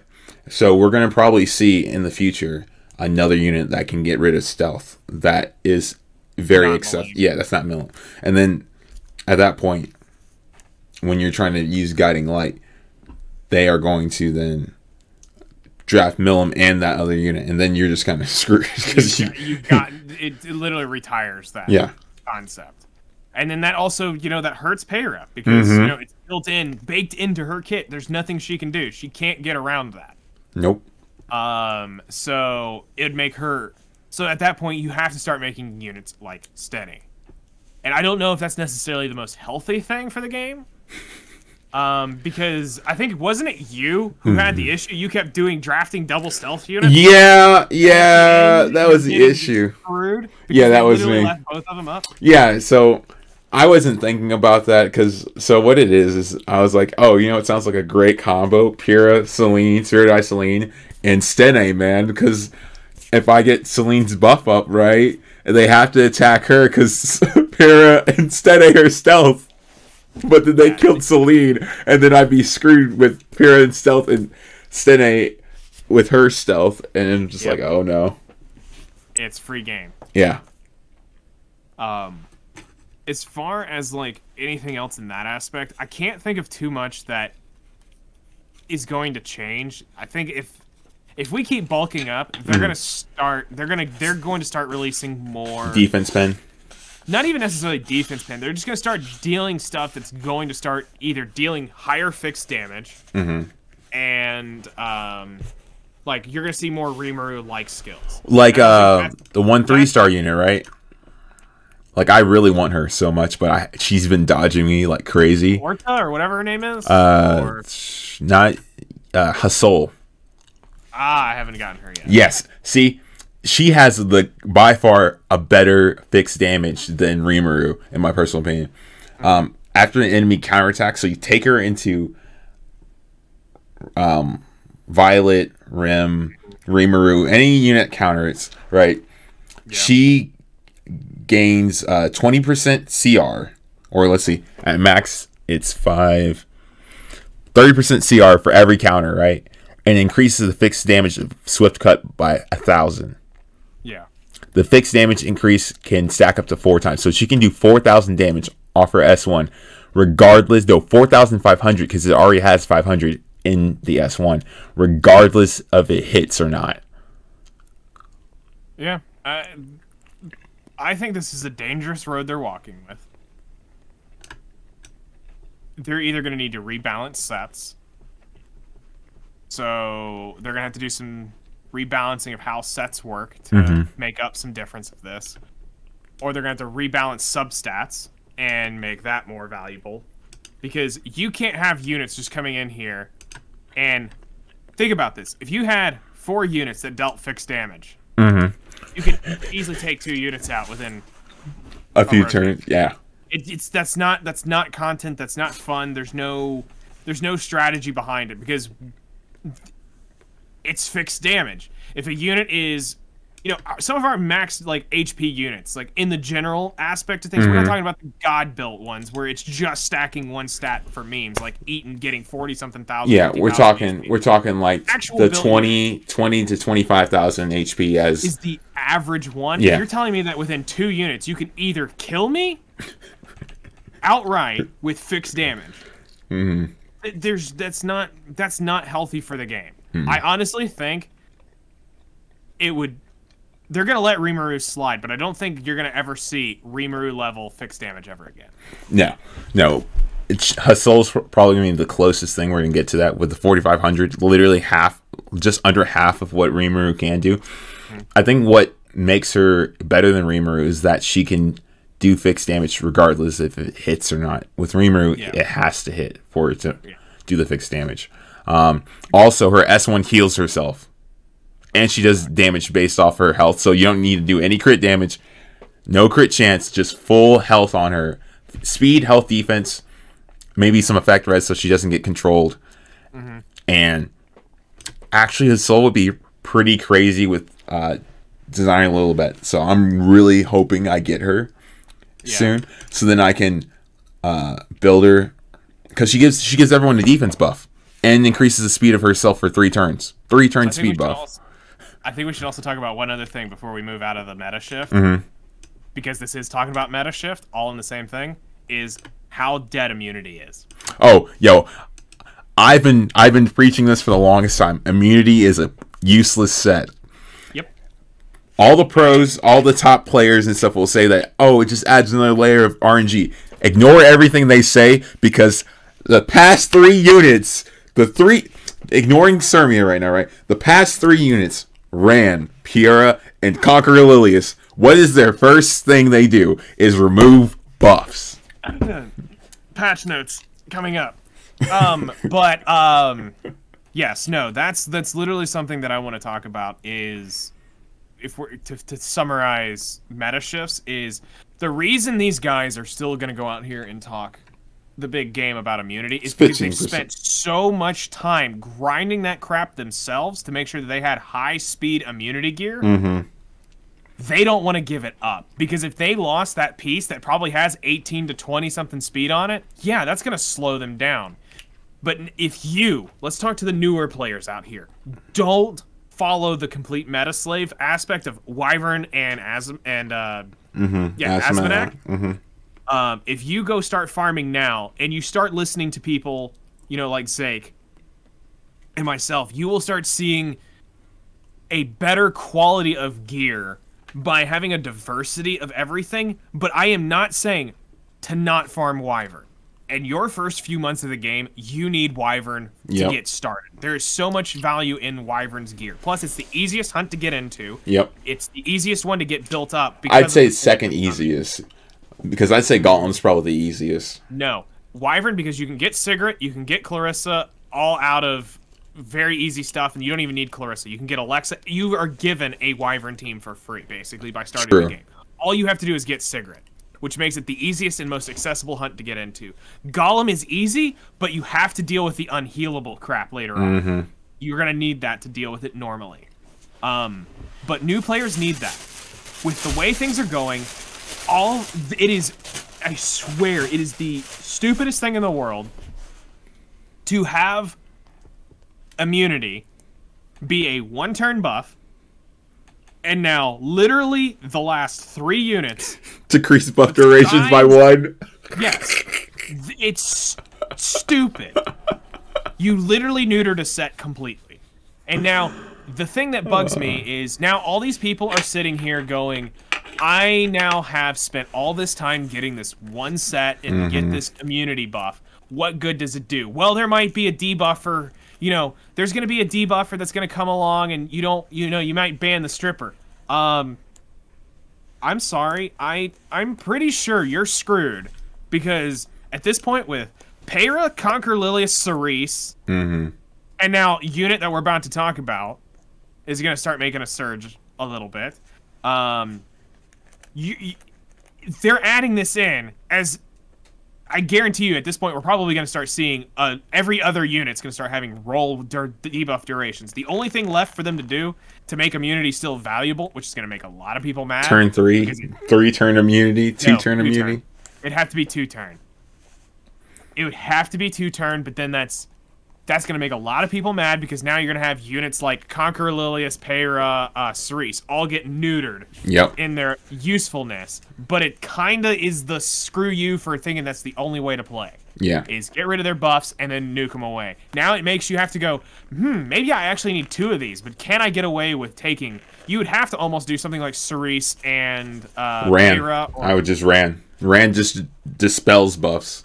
You don't even need to worry about buff duration. It just dispels. Yeah. Or AOL. Same thing with AOL. But here's the thing. As I proved on my stream one day, you just pop a Christie down, and Ran can't dispel the buffs. True. If you got high enough ER, and I mean, we've got the one Ran that actually got me was a 195 Ran. Effectiveness? Yeah, Jesus. Effectiveness Ran got me. And stupid counter Sermia's Politis at freaking 200 probably. 300. 300 effectiveness. He's got a meme build. Yes. Do not let us Politis through ever. It's 300 effectiveness. It will debuff you. Is it Sierra Red or is it Abyssal Crown? No, it's just legit 300. So it's just 300 on, I think, Crown. Oh no. Oh no. Well, I think Crown's one of the most bullshit artifacts ever. It's hit or miss. You miss with Abyssal Crown. You miss the attack. Abyssal Crown still procs and still stuns. Hey, I mean, it's hit or miss for me. I see it some days and I don't on others. But as far as that, my 2 cents is newer players have the best advantage in the game right now because they can go get diversity and not get stuck to going, all my gear is X speed. Yes. Because if it's all you had is speed, immunity, and crit set, you're screwed. Yeah, you're screwed right now if you are a high-end player. Yeah, I would be upset too, but I'm also not dumb enough to put all my eggs in one basket and expect it to last forever. So, if you want your immunity to stick, you're going to need a crap ton of ER, because a lot of these units are between 100 and 200 effectiveness. So, it takes quite a bit of effect or ER to block that. The only other thing they could do to help balance this out, which they'll never do, is buff ER and its value, which would never happen. Because there's no way I should have a 100 effectiveness unit debuff a 200 ER unit. Bro, it happens all the time. I know, but that's what I'm saying, is it should be equal value, in my opinion. 100 ER should cancel out 100 effectiveness. And now may the best man win. Whoever stacks the higher one wins. It should not be this lopsided 2-to-1 effectiveness. So, for meta shift, personally, go out, start coming up with offsets that work for what you're trying to do. If you need a little extra bulk, HP or defense. If you want to be able to pin to do more damage, pin set. If you want more effectiveness, hit set. You know, if you need more crit rate, crit chance. But don't get stuck in this immunity build, because at this point there are too many units floating around that make immunity dead. Now, if you know for 100% certainty that there is a debuffer and it's only going to like debuff, Flan? yes, then sure. Immunity is fine. But at this day and age, I wouldn't put it past that the next buff patch or two, she's going to start rolling stuff back. No. So if that's the case, right, like, people will think, oh yeah, immunity set would fix that. No, bro, just run ML Ren. ML Ren, first turn S3, gives everyone immunity buff for 2 turns. You're fine. One of the faster units. She can get out there into the... I've seen them up near 300. Yeah. If not over 300. So hopefully you guys are going to have better luck. Thankfully for where I was at in my progression, I didn't get stuck in that. Yes, I got some good... I've got literally one of my best swords is immunity. But where I'm at currently in my progression, I've been able to stop that. So I'm not super worried about having to shift my entire playstyle. I've literally set up to do all hunts. All 5 hunts are one-shottable now. It was a chore. And that's also another reason why half of my PvP units are garbage. Is because all my good gear is sitting in 5 hunt sets. Legit, no. I killed Arby and Stenny to be able to do that. Guaranteed. Plus, I took a whole handful of others and had to strip half their gear to make these other units work. So it was bad. But I've recovered to a point. So I think the last one you wanted to talk about, unless there's anything else you want to talk about with immunity, wasn't it the balance patch that's about to drop on the 17th? Yes, the balance patch. There was some spicy things in the balance patch that I wanted to talk about. Okay, can I just go ahead and I want to jump to the best part of this whole balance patch. What's that? Get it over with. Elle's fist buff. Yeah, Elle's fist, man. The fact that it's getting a attack buff. Just flat attack buff right off the beginning. You don't it's just bang. Here's 10% attack for using the artifact. Thank you. Now, for those of you who don't understand Elle's fist, let me be the one to educate you. So right now, Elle's fist is, as health decreases, attack and speed increase up to 25 at base to maximum 50% when it's fully plus 30. Now, for those of you who don't know, Elle's fist is a warrior artifact, and this warrior's artifact is kind of hit or miss. It can be very meme-worthy, or it can be very bad. Now, what makes it bad is that you actually have to lose health before this thing even starts working. So in the beginning, it's literally just stat buff. But now, with this buff patch, you're getting 10% attack for free. And it won't level up, so I mean, literally the thing could be sitting at base at +0, and you're gonna get 10% attack. Now, you're probably going, well, why is that? That doesn't seem that good. Well, let me educate you further. As a fellow Katie simp here, he will understand. Yes. Revenge set. What does it do? As health decreases, you get faster. What does Elle's fist do? As health decreases, you gain attack and speed. I got blessed enough that in a mock battle, we got my ML Kawazu to, I kid you not, 1 HP. Oh, Jesus. Oh, no. 1 HP. Oh, no. He had the Vigor buff. And he had Elle's Fist? I deleted yes, and Elle's Fist. I deleted a full health Ruel. Bang, it was gone. So, here's the thing. Elle's Fist is going to see some gain for certain warriors. Is this going to be the artifact to run on everybody? No. Are there's some great units that if you really want to catch people off guard, this will be one because you can super speed some warriors. And I mean lightning fast warriors. I think you could run it on Zahak. I think Zahak would be a solid one to run it on. Because I mean, I'm thinking more Dark Corvus. I mean, Dark Corvus is great and all, but his damage isn't based off attack, right? So I'm talking about like for the most bang for your buck, right? The most bang. I'm sorry. I got to make sure you understand this.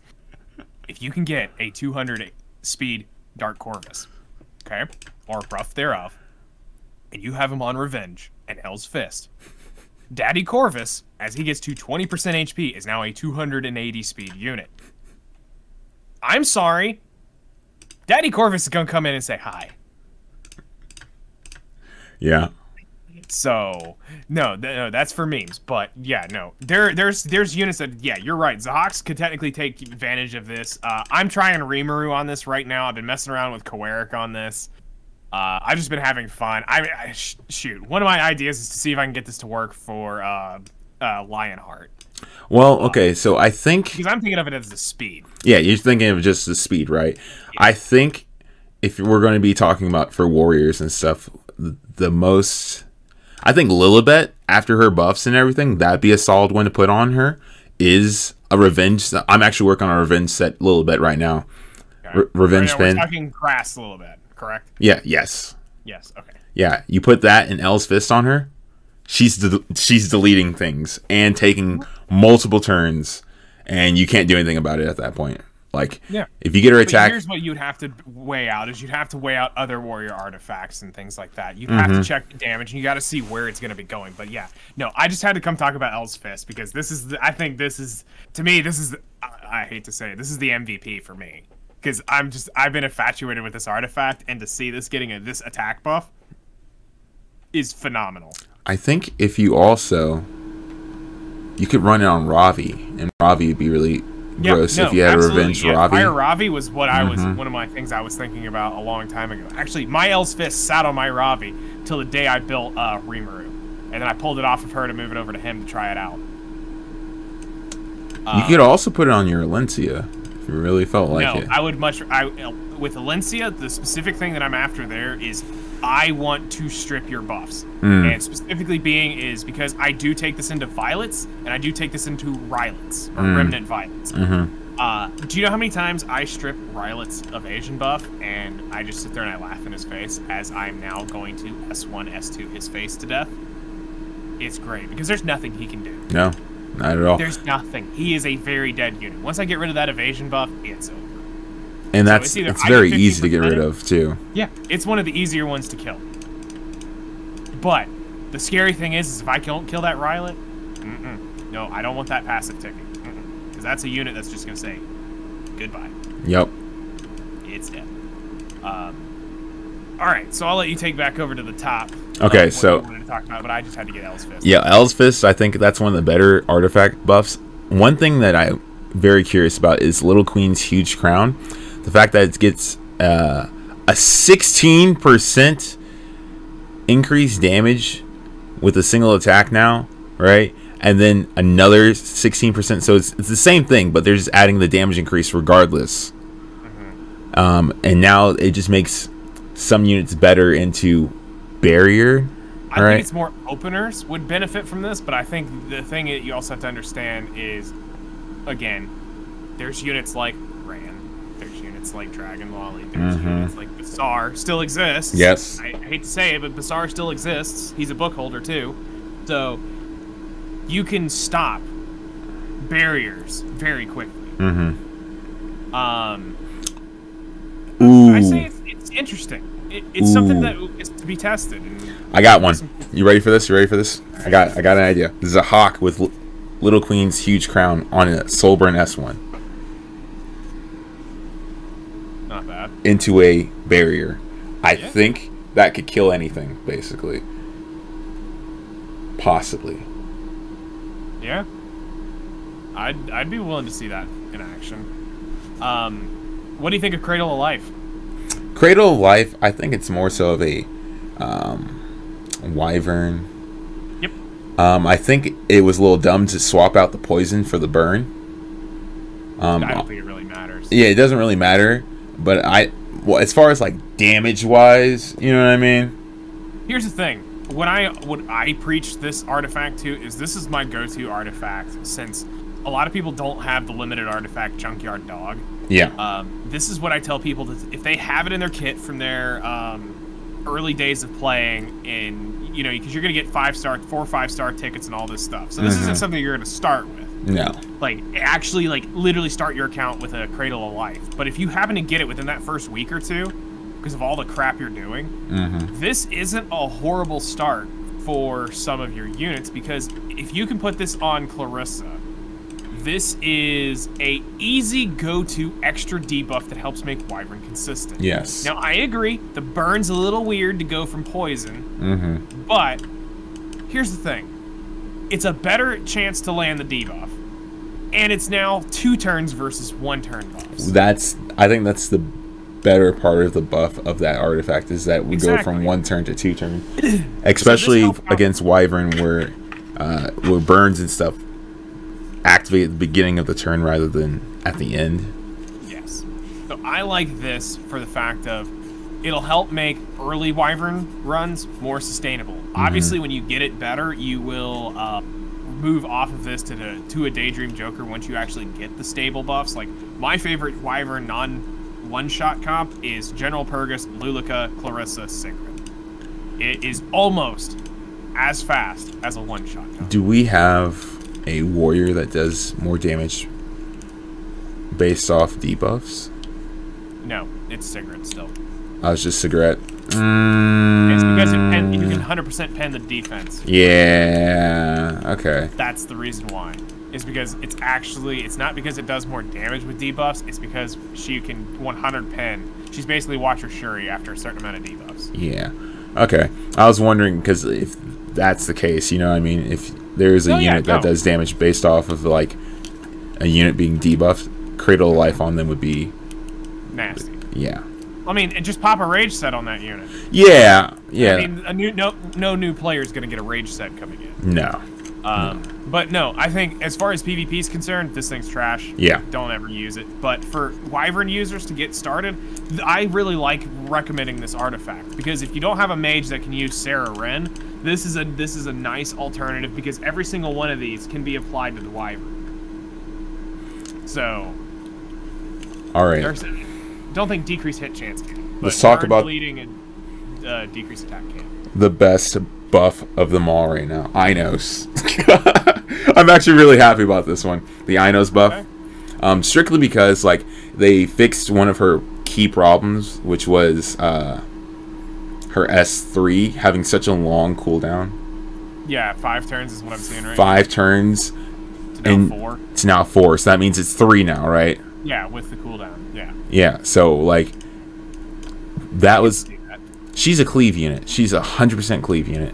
I'm not gonna lie either. You've got Lucy's buffs down here aren't horrible. Oh, I lied. It's still 4. It'd still be 4 turn because she doesn't get so it is counted with the cooldown.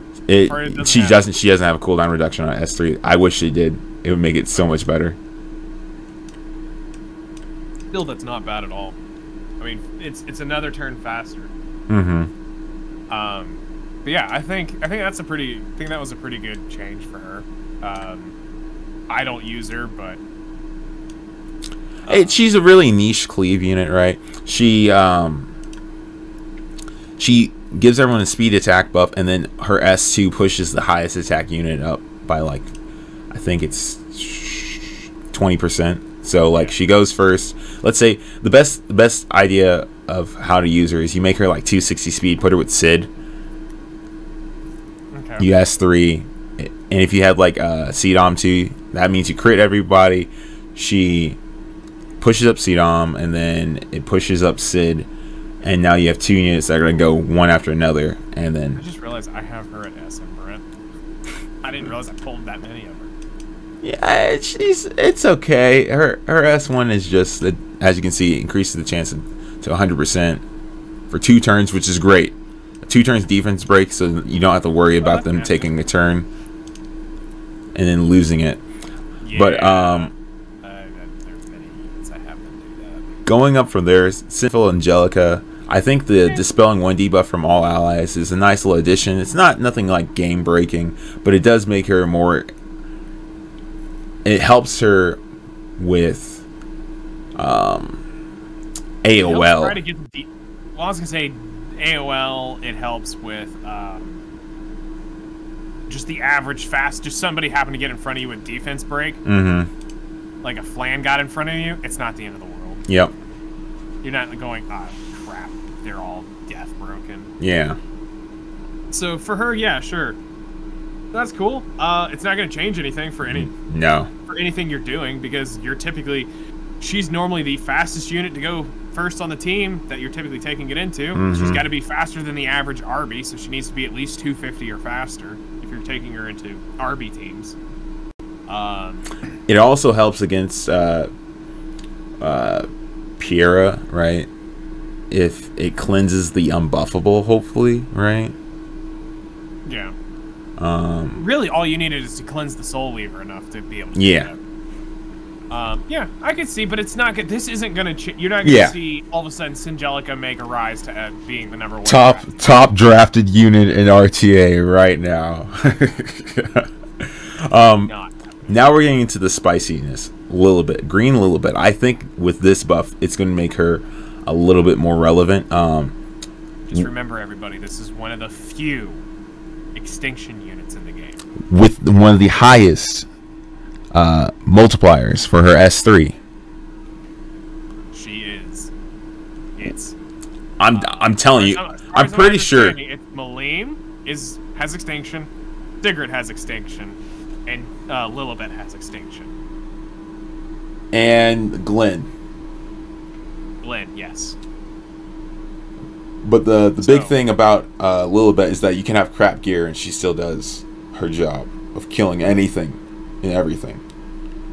So the big thing here, her awakened skill is Snip Snip. Brutally cuts the enemy, and now it's doing with a 55% chance to inflict 3 bleed effects for 2 turns. Mm-hmm. Bleeds are nasty. Increasing the combat readiness of the caster by 50%. When the target is bleeding after the attack, combat readiness of the caster increases the combat readiness of the caster by an additional 50%. Literally gets a second turn. It's literally a CR boost. A full 100 CR boost.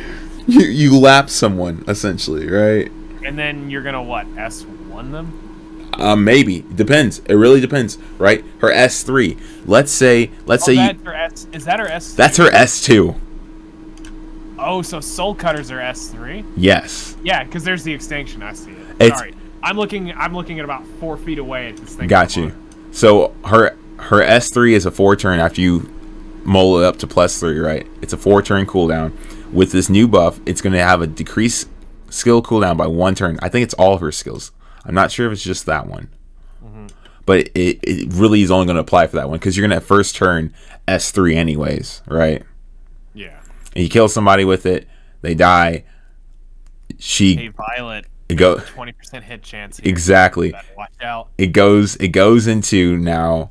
It goes from a 4-turn to a 3-turn, and then the S2 makes it a 2-turn, and then you just S1, and then boom, basically you already have her S3 already there. I think if we had, is there an artifact that reduces cooldowns on kills? I could. A warrior artifact. A warrior exclusive artifact? I don't think so. The only warrior artifact I can think of. You know what would be funny to put on her? Flower shower. I could see that. Flower shower would be really funny. By 14% when the enemy is defeated, increases the attack of the caster for 2 turns. Mm-hmm. That's assuming you're going to pop it right away. Yeah, you S3, you kill somebody with. You've got creation destruction, which is a 20% chance for skill to not go on cooldown. Yeah. That's kinda. But that's if you have a max one, right? Yes. I have a plus 18. It's 16%. Yeah, we don't really have anything that's directly that. Ooh, you know what? Azure Comment would be really good into her. Well, limited artifact. I know. So Yeah. If you don't have access to that, that probably wouldn't be the best. Let me think of something that everyone would have access to. Merciless Glutton. Yeah. Which is when using a single attack increases the damage dealt by at this max by 16% when defeating the enemy with a single attack increases the combat readiness of all allies except for the caster by 12. So, I mean, if you snip somebody and they get bleed, you get the 100% for yourself and you push your entire team up by 12. Yeah. And then you just S3 and you kill somebody else. Actually, that might be the move. You might want to. Yeah, Merciless Glutton, and then you kill somebody with snip, landing the bleed still, which you can still land the bleed while killing them, right? And then, proc, but I mean, I'm not 100% sure. This would have to be tested. Yeah, well, we'll have to test it when the buff when she gets buffed, right? Because right now it's just 50%, regardless. Yep. I think that would work. Her exclusive equipment now dispels 2 buffs from the caster. When the skill before the skill effect when using snip. Is okay. What her option 2 is getting changed to. That's good. That's good. Having that instead of what was the other one? Increase chance of inflicting bleeding with snip by 15%. Yeah. That's not bad. So 2 debuffs. So essentially what it's saying, right? Yo, actually you might be you're gonna be doing S2s into S3. You know, you can't AOL. You can't go into AOL with that because it's silence. But your Rands, your Pierre, you're going to be able to get out of those. You can probably get out of... Who else does 2? Oh. Someone brings a carrot or something like that. You know what I mean? Yes. Good old Etika Scepter carrot. So I think this is going to actually make her more usable. Yeah. Will I go out of my way to pull her if she shows up on banner? Because I know this is going to be a question a lot of people are going to ask. My opinion still is no. While I love the extinction aspect of her, I would be afraid of what shows up after her that may or may not be limited. Mm-hmm. But if you've got a good chance of getting her from the the grass bookmarks and your daily pulls and stuff like that. Yeah, she's been around for a year or two now, you're just right? missing and you're almost done with them. I mean, it's not the end of the world to look at pulling her. Or if you're sitting on a lot of resources and you want a grass extinction unit, it's not bad. But again, just look at your kits and look at your options. But is this a must-pull unit? No. Is this a fun unit if you have her? Sure. Mm-hmm. But now you got to weigh out the cost. Do you use this for imprints? Oh yeah, for somebody a little further up. But if we're just moving in line, unless you want to jump to her. Yeah, we'll go on. We'll go all the way up to designer a little bit because she's literally the craziest one of the entire. I think out of all the buffs, she has the craziest buff. Yeah, so Designer Lilibet is also getting buffed. So not only is Lilibet getting buffed, now you got to pick between which one gets the imprint. Well, duh. I would say Designer before Lilibet because Lilibet gets the EE to increase her crit chance. So yes, Designer Lilibet is now getting changed up. So her new emergency stitching, which I believe is her passive, which was the worst part of her kit because it was so So I remember this from when I got her. I got her on a random luck sack daily pull. I was told just level her S3 to start with and spend nothing in her passive because at the time Fairy Tale Tenebria was running wild. And they said if you get Fairy Tailed, there's a good chance you're going to get if you max this passive out, yeah, sure, you'll cleanse it, but then she's going to come back with that second one and control you again. Mm-hmm. Now, this fixes so much of her stuff. Yes, because it's at the end of your enemy's turn rather than someone else's. So, like, and the fact that they buffed it from the 5, so they cut how many debuffs you need on your team for it to activate, first and foremost, right? It used to be 5, so that means you needed, like, everyone needs to have, I think I told you need like 14 debuffs on your entire team for it to like proc from 0. But now it's less than that. You only need 10. No, so that means it's like 20 then. So 20 debuffs beforehand. So here's how the passive reads. So it says starts the first battle with 50 fighting spirit. Mm-hmm. The new part of the buff is when an enemy's turn ends, gains 10 fighting spirit for each debuff inflicted on an ally. And when the caster's fighting spirit is full, consumes all fighting spirit to dispel all buffs from the caster. Now here's the sexy part. Increases defense for 1 turn, for increasing combat readiness by 40%. All right, so let's just have a little one-on-one here. So, in case you haven't been caught up, Designer Lilibet is a defense-based unit. And what does that mean? Is now you're giving her basically an attack buff. And that was one of her problems, that she didn't have a self-defense buff. And that you had to add it to her in order to make full use of her. But now they added it in her kit. You don't need to worry about that anymore. And the fact that she cleanses so much, you don't need to worry about getting controlled. She's like a better ML Kerouac in a sense that does damage now. Yeah.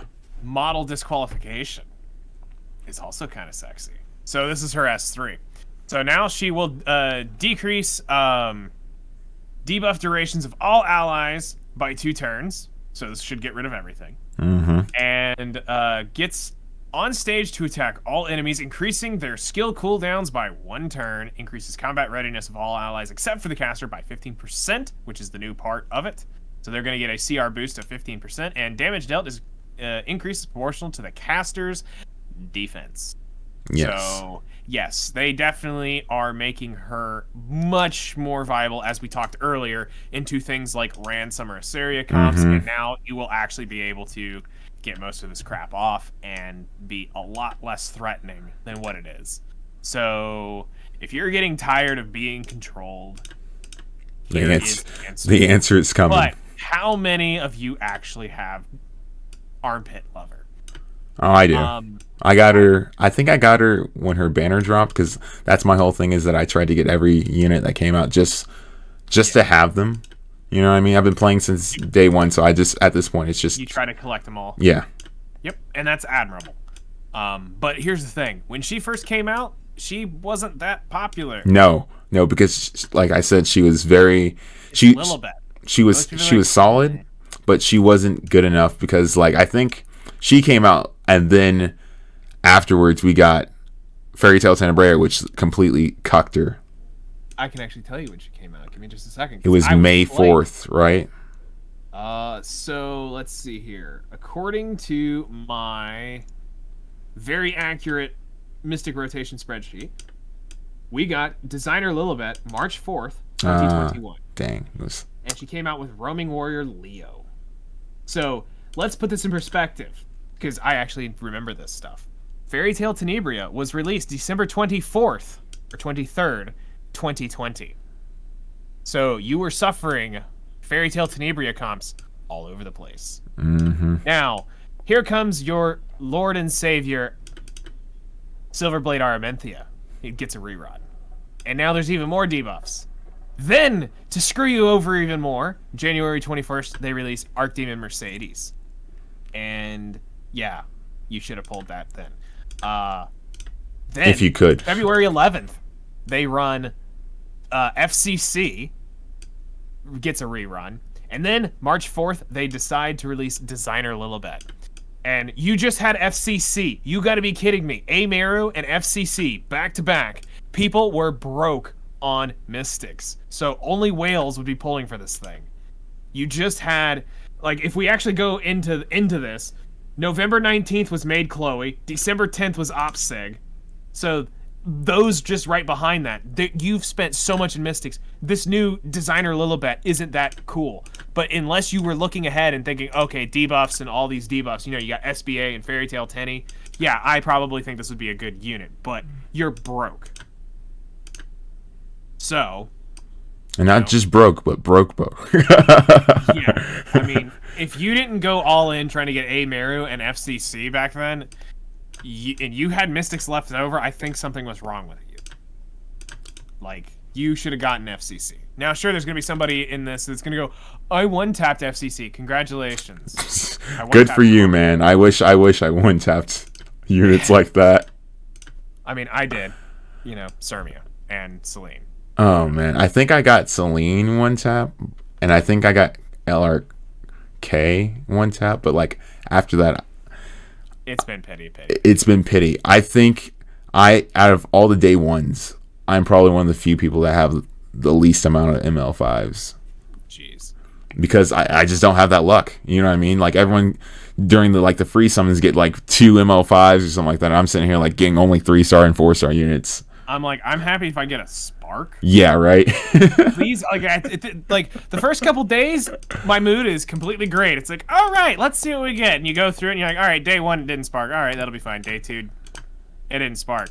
By day 5, I'm like, okay, at this point, could you just please spark? I don't care if it's a garbage 4-star artifact or a garbage 4-star. Just spark. Heck, I will take the worst 5-star artifact at this point. Just spark. And then finally by the final day, I'm like, I swear to God, I better see purple sparks at this point.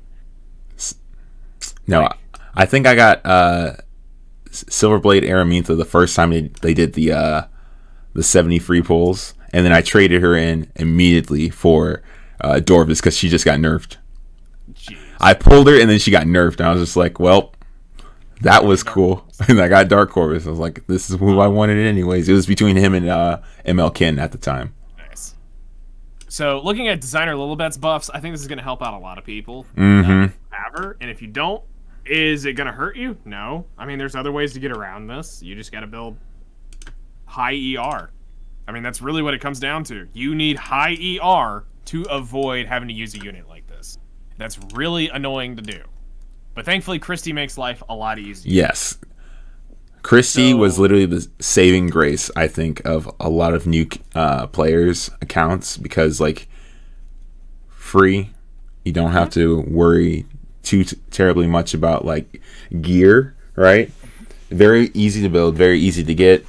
Literally, you build her for suicide. Mm-hmm. You just get stack ER. Because as soon as she dies, your back units still have the ER. It's great. Yep. And you stack that new guild artifact on her? Yes. Yes. I've got that, and that tech works wonders. It's so awesome going into Summer Seria comps with my ML Ken and my Landy and watching Summer Seria fail to land the bombs on Landy and Ken. It is freaking hilarious. Now, Landy can be debuffed. Yeah. Because she's only at 100 ER base, but my ML Ken at that point is over 450 ER. You are not debuffing that unless you have 300 effectiveness, and then you can debuff it. But if you have around 200, there's a good chance you'll resist it. And I think that ML Ken buff where they gave him ER in his kit was really good. Especially now, if you have ML Ken and you go into these comps that like to debuff the mess out of you and they crit you once, you kill their entire team basically. Yes, you do. And there's nothing they can do about it. Literally all you do is if you have ML Ken, your 5th and 6th pick in RTA is Ken and Christie. Yep.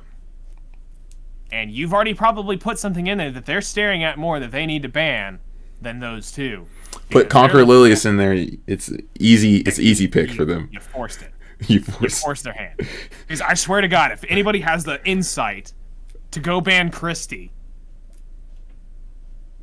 I'm sorry. I'm actually questioning why you banned Christie in most scenarios. But applause because you did the right thing. Yeah. You just cut their ER by mass amounts. So the next one, Solitaria of Snow. I don't know. Okay, so here's my problem with Solitaria, right? She's a very debuff heavy unit. I was worried there for a second because she gets rid of focus, and I was like, yo, is Desire Little Bits focus? Because that would literally just cuck her so hard. But no, it stops Violet, and it stops what's her face. It's RB, Seaside Bologna, and Violet's. And isn't Archdemon also focus? It wouldn't matter because you can seal her passive off. Well, that's if you can hit her. Right? She's got the stealth at the beginning of her turn. Yep. But remember, Mill 'em. if you are a smart Ameru player, and not listening to these idiot high-end streamers, Fairy Tale Tenebria's artifact is garbage. Put Violin on her, and you will strip that stealth like that. Now, because the AoE hits it and strips it. Exactly. So, all you need to do is get rid of her stealth, and then give her a nice seal, and then her passive's gone. Ameru, one of the most busted heroes in the game. Literally. Like, if y'all don't have Ameru, it's rough out here, man. I am very, very sorry, but I have to correct Amerus all the time. And I'm like, no, this is built like trash. And everybody's out here like, oh my god, the Fairy Tale artifact's so good, 1500 fixed damage. I'm like, bruh, I want 20% more chance to strip your buffs. Yeah, she uses focus, so it would stop Ameru from getting her S3 for a little bit. Oh, wow. I don't use Ameru for her S3. No one does. No one does. S3 on Ameru is bonus damage. Yep. If you're using Ameru and you're planning on using her S3, you're playing the unit wrong. It's S1, S1, S1, S1, S1, S1, S1. I wonder what we're using. The S1. S3 for just the extra bit of damage with the defense break now? Yeah. And I mean, it's like, if you build Ameru properly, it's disgusting. But so here's the thing. They changed around her whole... For Solitaria? Yeah. Yeah, they switched. This is like almost borderline rework. Yeah. So this, I believe, is her S1, which is pew, pew, pew. Yeah. So attacks the enemy with a staff with a 75% chance to dispel one buff. What were we talking about earlier? Immunity? When the caster is granted Daydream, activates Fwoosh! Ha! Which I think is the extra attack, right? Yes. It has as an extra attack. Fwoosh! Ha! Attacks all enemies with mana and a 25% chance to stun for one turn. Now, Pew Pew Pew's decreased damage, or damage dealt decrease. Fwoosh Ha will deal the same damage as the original AoE of Pew Pew Pew. Okay, so I see what happened. They took the stun off the single target and put it on the AoE. So now she's gone from a single target stun to a dizzy level stun. Yep. 25% chance. So that is definitely Dizzy's S1. So I can see people starting to try to build this on counter. Abyssal Crown coming back. No, it'd be pointless to put it on counter because you can't choose to not give her the stealth, right?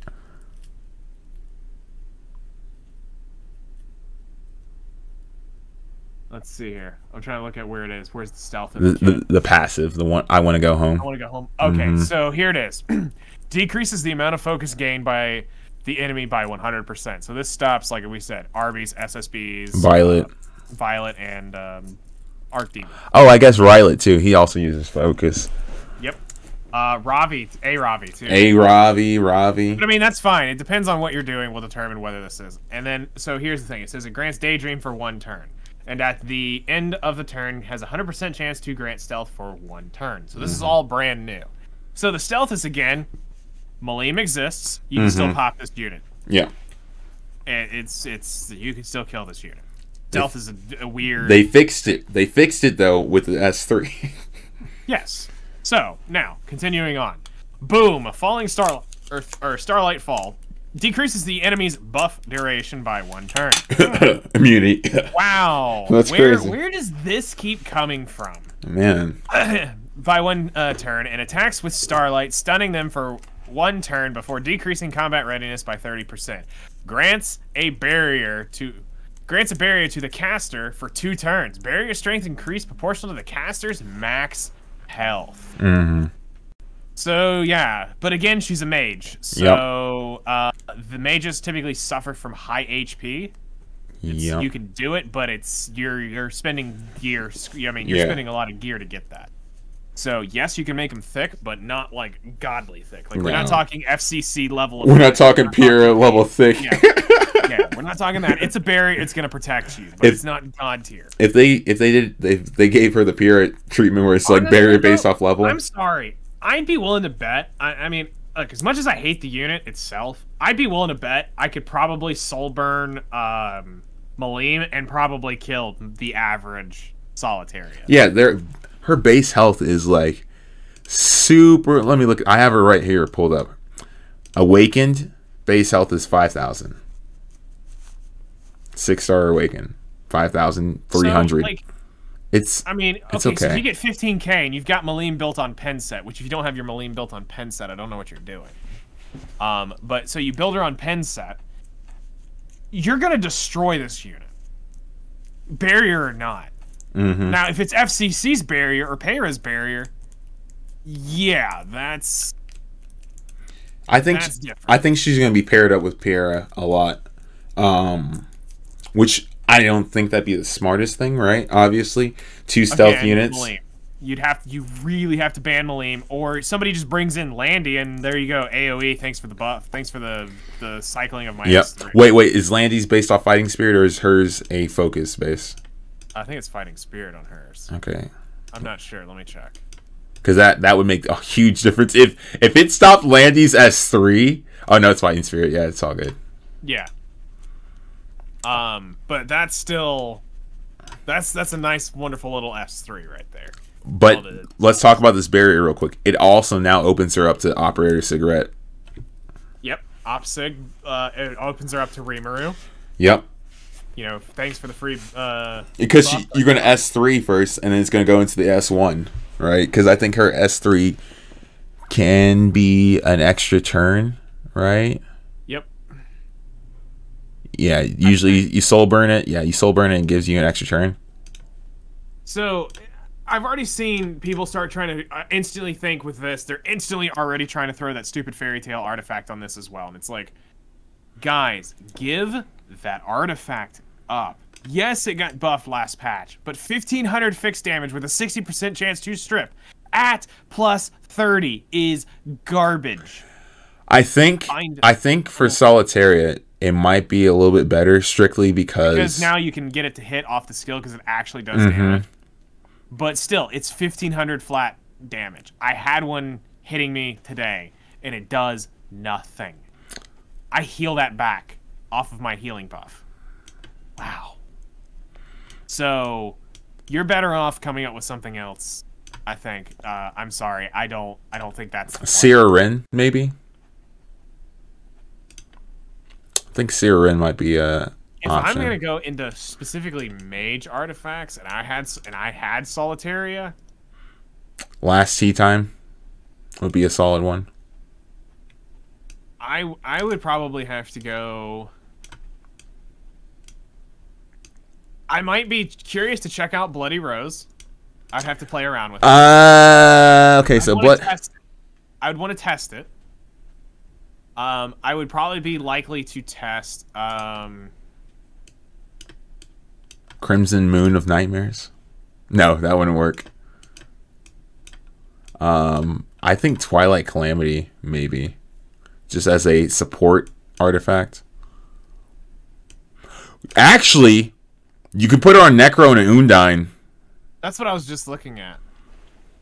But limited artifact. Yeah, but if you had it, it's a use for it. Yeah. Unfortunately, you couldn't use Time Matter because you're not going to get a kill off of this. No, but you could Attica's Scepter, or like I said, Last Tea Time would be a solid one. Balls artifact. When using an attack that targets all enemies, increases damage dealt by 10%. You could do a Twilight Calamity and use it as a buff for everybody else, because then it's increasing the critical chance of all allies by up to 10% with effectiveness of the caster to 30. Mm-hmm. So that could potentially be Spirit's Breath? Does she have a non-attack? No. No. So, okay, that takes Spirit Breath out. Etika Scepter? Yep. Could be toxic. I think Sierra would be the best in slot because of the AoE, plus it's a chance to stun. So you get all the debuffs. You're going to be debuffing the mess out of people. But yet again, they literally cucked her by buffing Designer a little bit at the same time.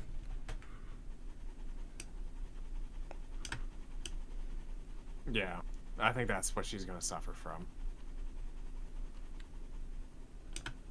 So this will have to be a unit that I think we're going to have to just plain out see. Mm-hmm. I think the only other one on here that's actually worth talking about is the AOL counter. Celine. Yep. Okay, so I think this was a nerf, a hard nerf.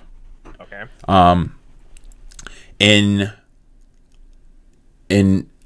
They nerfed her S3 healing first and foremost. If you notice that. Thunderclap is her S3. Yep. Or it healed her when she used it, and it also dispelled debuffs when you used it, right? And I think that was a huge nerf for Celine because now it's based on when your opponent uses non-attack skills. I know when I use Ran and someone picks Rimuru, I'm just S3ing. I don't S2. I just S3. Right? In RTA, it's a problem. So it says, so Thunderclap now reads this. Repeatedly slashes the enemy before triggering an explosion, absorbing some of the damage as health. It's still got healing. But it was decreased. As that was, if you look at the very bottom, it says healing decreased. I don't know how much they did, but but now it's also granting a barrier to the caster. The barrier strength is proportional to the caster's attack. So Celine typically has over 4K attack. Mm-hmm. So I mean, you have to have some push and pull. But if she's still healing, and now she's getting a barrier, that's a little broken. So there is a little. I can see we're a little bit, but we'll have to see. The big thing is Blink dispelling debuffs. Yeah, or Thunderclap or Blink. Which one? Is what it is. Is it Intuition is the passive? Yeah, Intuition is the passive. Okay. Which is the Blink. Yeah, the one that pots units at random. Yeah. No. So yeah, if for those of you who don't understand, there's an exclusive equipment for Celine that will do the random enemy, or it'll go to the highest attacker. Highest attack is always the best. Yes. Now let's talk about this. So when AOL is typically drafted, she's drafted with a bunch of support, and typically a unit or two that is godly. With this, you're gonna say goodbye to the buffs, or the debuffs. And now here's how this is gonna read. After an enemy uses a non-attack skill, AOL's S3, dispels all debuffs from the caster and attacks a random enemy with Blink. Now, if this has the exclusive equipment, it will be the enemy with the highest attack. Can be activated once every 2 turns. Blink cuts the enemy with a blink of an eye, increasing combat readiness of the caster by 20%. When the enemy is not an elite or boss monster, aka a player, basically, damage sharing effects are ignored. So, meaning FCC, Arius's, Adamant, anything like that, Payra, Troublemaker, Crowsat. Damage sharing effects are ignored, and she's going to hit him for the full value. And now it makes her artifact more important. Because I still think Portrait of Savior is going to probably be the best for deleting units. Yeah, for deleting. As far as cutting, though, you know what I mean? Yes, if you're trying to use her for the aspect of cutting and actually doing more consistent damage, but if you're bringing her along to literally get rid of the biggest threat, when AOL goes to forcefully pop that S3, because here's the thing, just in case y'all don't understand, Guild Wars and Arena are baitable. You can tell it to do exactly what you want it to do. When you see a light unit on the team, you bring a dark unit. When you see a light unit, bring a dark unit. Same with all the RGBs. Bring its type advantage, and it will always do this. Now, in this case, because you're going to be using the highest attack exclusive equipment, as far as it's going, it doesn't matter who it is. As long as it's not fire, you have a great chance of blowing that unit up for how it works. Now, as Zake's talking about, if you have her artifact, you're now going to be cycling her more often. Now, this is where it's going to come down to your play style. For me, I'd be bringing her in so that I get rid of that one unit because I have probably somebody else who can get rid of their reviver or the other threat unit before that takes off. And now, basically, at this point, for Arena and Guild Wars, you can bait that attack unit when there's 2 support units. Easy. Easy bait. And that's what I'm saying. I think... Careful. Be careful, guys. Senya will see a rise. Oh, yeah. Yeah. Senya can get some astronomically high health and high attack. As proof, my Senya has 5,300 attack and 27,000 HP. Yes, that exists. Are you saying, is that with no speed, though? Yeah. Oh, no, it's dirt slow. It's literally meant to be an anti-stray Senya. Gotcha. Like, literally, I drop this thing in, and your strays does nothing.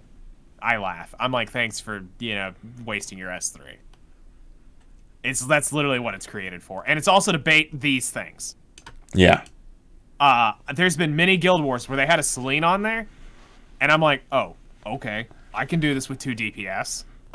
Bring in Selene, so they got Selene, I bring in Senya, easy win. That Selene's gonna go hit that Senya every time. Mm-hmm. Because I will put nothing in there that has higher attack than that Senya. I will make sure that it's below the Senya. Even with attack buff and all that stuff, I will make sure it's below. So, this can be baited, so do keep that in mind. Which is where the random enemy really does screw people over, because if you're assuming... that it's the highest attack. Then you may still get screwed, or you may get lucky. 50-50. 50-50. That's why it's a 50-50. My biggest problem is that in RTA, right? It's a problem. It's easier to control. Yeah, it's way easier to control. Like I think I understand what they were trying to do, right? They're trying to. It may still work. It still may work. It's more so a counter to AOL than anything else, right? Yeah. It's a counter to Pierre at the same time, but as far as like Ran, it don't matter. No. But if we go take something like, I mean, it might, if you hit the hit, I'd be willing to bet if you get the hit, you can probably kill the Summerus area. Also, it helps against Conqueror Lilius, because she reduces the attack when she does her S3, so that probably cucked a lot of Selene's. You let Selene through because your Conqueror Lilius is going to reduce her attack by half, basically. So when she hits one of your units, it doesn't really matter because she hits like a wet noodle. A little bit of information out here for everyone. AOL is not as scary as she seems. No, not at all. I know a lot of people out, especially in my chats, come out and go, "Oh my God, AOL is so toxic, I can't deal with her." Your issue is you rely along your S2s and your S3s. You need to have units in your kit that rely on their S1s. By having those units, it literally, AOL is a free win half the time, because, sure, you're going to silence my units. Congratulations. Mm-hmm. You suck.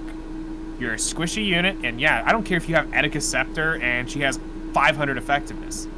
My Apocalypse Ravi is going to eat that AOL alive. My Luna will eat that alive. If you can't outspeed him, you tank and spank.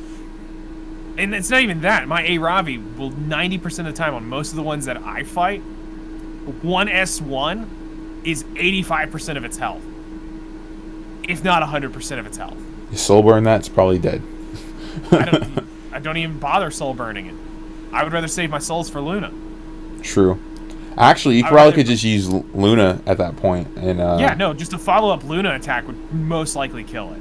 But there have been many times where if the Bellion's not in the fight, I'll soul burn an S1 and just outright kill AOL in one turn. Wow, so threatening. That's what you got to think about. So think about units that have great S1s. So here's a couple for you. So take note. Luna, Ravi, Apocalypse Ravi. Fire Mercedes actually is very helpful in a lot of these scenarios. Stene is, but the issue is Stene's is not as good until she S3s, but her S1 is still good. It's just single target. Arby isn't horrible because it's a dual. It's a 2-tack with a pushback. It'll attack 2 enemies and it has a pushback on it. So there could be some value inside Arby, but typically you want tanky units into that because of how annoying it can be, because you need to be able to live through to cycle around to be able to get the crap off of it. But Alencia? Alencia's is good if I can get Mind's Eye proc. If not, it's a little annoying to use because of the S1 does good damage, but it needs the S2 to do it. And yeah, no, if I have Mind's Eye popped on a AOL, it's over. It's so over. Zahak, you can use Zahak too. He has a really strong S1. So units like that make AOL like worthless. And now you add this in, bang, there goes. AOL's giving you a free kill turn 1. Literally, AOL S3s. This is how this works in GVG and Arena. As soon as if AOL's the first fastest unit, AOL S3s, bang, everything's silenced. Celine's gonna go, and goodbye, some highest attack unit. What would be really interesting if they did as a buff instead of as like an EE, if she could cleanse the entire team with her S3. I think that'd be a little too broken. I think that's going above and beyond. She's an assassin. She should be able to do a full cleanse. I'm sorry. And bringing that down to reality, yeah, cool. It sounds cool on paper, but you got to think about it's an assassin. Why is assassin doing a full cleanse? Put Wind Rider on her. She can't. I mean, there's all sorts of weird. I mean, put Gab on her at that point. Yeah, Alexa's basket. Or I've seen some people do Moonlight Dreamblade, but personally, if I'm gonna build her, I think I'm gonna go absolute monster damage with a Portrait of Savior. And for those of you who don't have it, that's Exorcist Tonfa for you guys that haven't been playing since Guilty Gear. Or they could also go into no, it's a Thief. Symbol of Unity wouldn't be bad either. Symbol of Unity would be a solid one because in case the highest attack unit is a fire unit, like Summertime Iceria, right? Yep. Elia's Knife, maybe. Yeah, let's see. You also have, but I mean, her artifact itself, like the Secret Art of Storm Sword, is not a bad artifact. No. Gives her attack buff.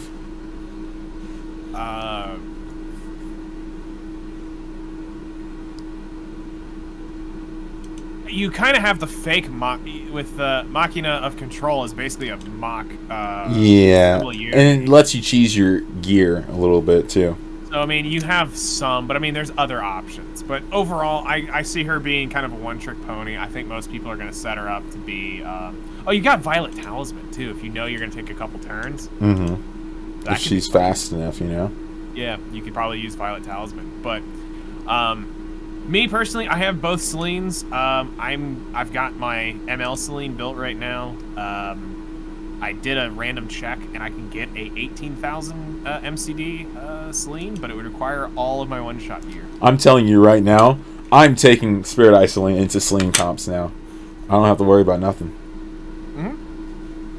Get the put them on. Oh, because you're also a Filthy Revenge user too. Exactly. So say, exactly. Hey, thanks for putting me at my absolute max speed.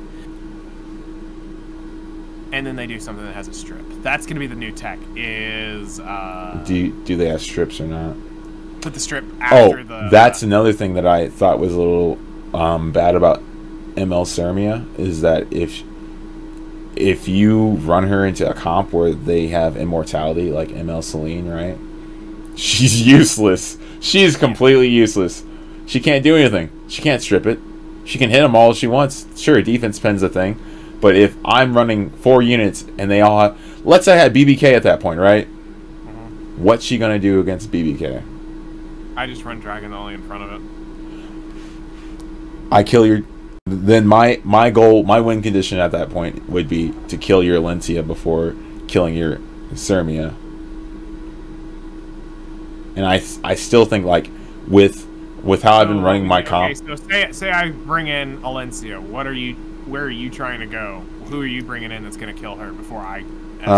Celine. I would probably bring Celine, and I would probably bring my BBK, and then my 4th unit would probably be SS Akatis just for the safety net. If I didn't care about the safety net at all, right? and I was able to get you before your defense buff goes up, mill him. Last I checked on a damage calculator, you'd have to have one hell of a Malim to kill my Dragon Blade. Yeah. Like it's a pretty well built pretty well built Malim will need a soul burn S1. S3 yeah. That's what I'm talking about. I would probably soul burn S1 into S3. Mine's solid. Okay, it's like she's basically 4,200 attack, right? With 255 crit damage with pen and stuff. So I think she could possibly do that kind of damage. It'd be looking real rough though. I might need to put some more imprints into her to buff the attack up higher. Yeah, but I mean, it's just like, but for most people that don't try to 5-head that comp, it's just bring Dragon Lolly and strip that immortality and it's gone. Or I bring in Archdemon Mercedes and strip it and it's gone. Archdemon Mercedes, such a strong unit. Oh man. I mean, you've got so many units that can go in and do that. Like, think about how many units roll back that one turn buff. That's exactly what this is, people. Yeah, all these design a little bit now. Yeah, rollback buffs. It's Judge Kisei.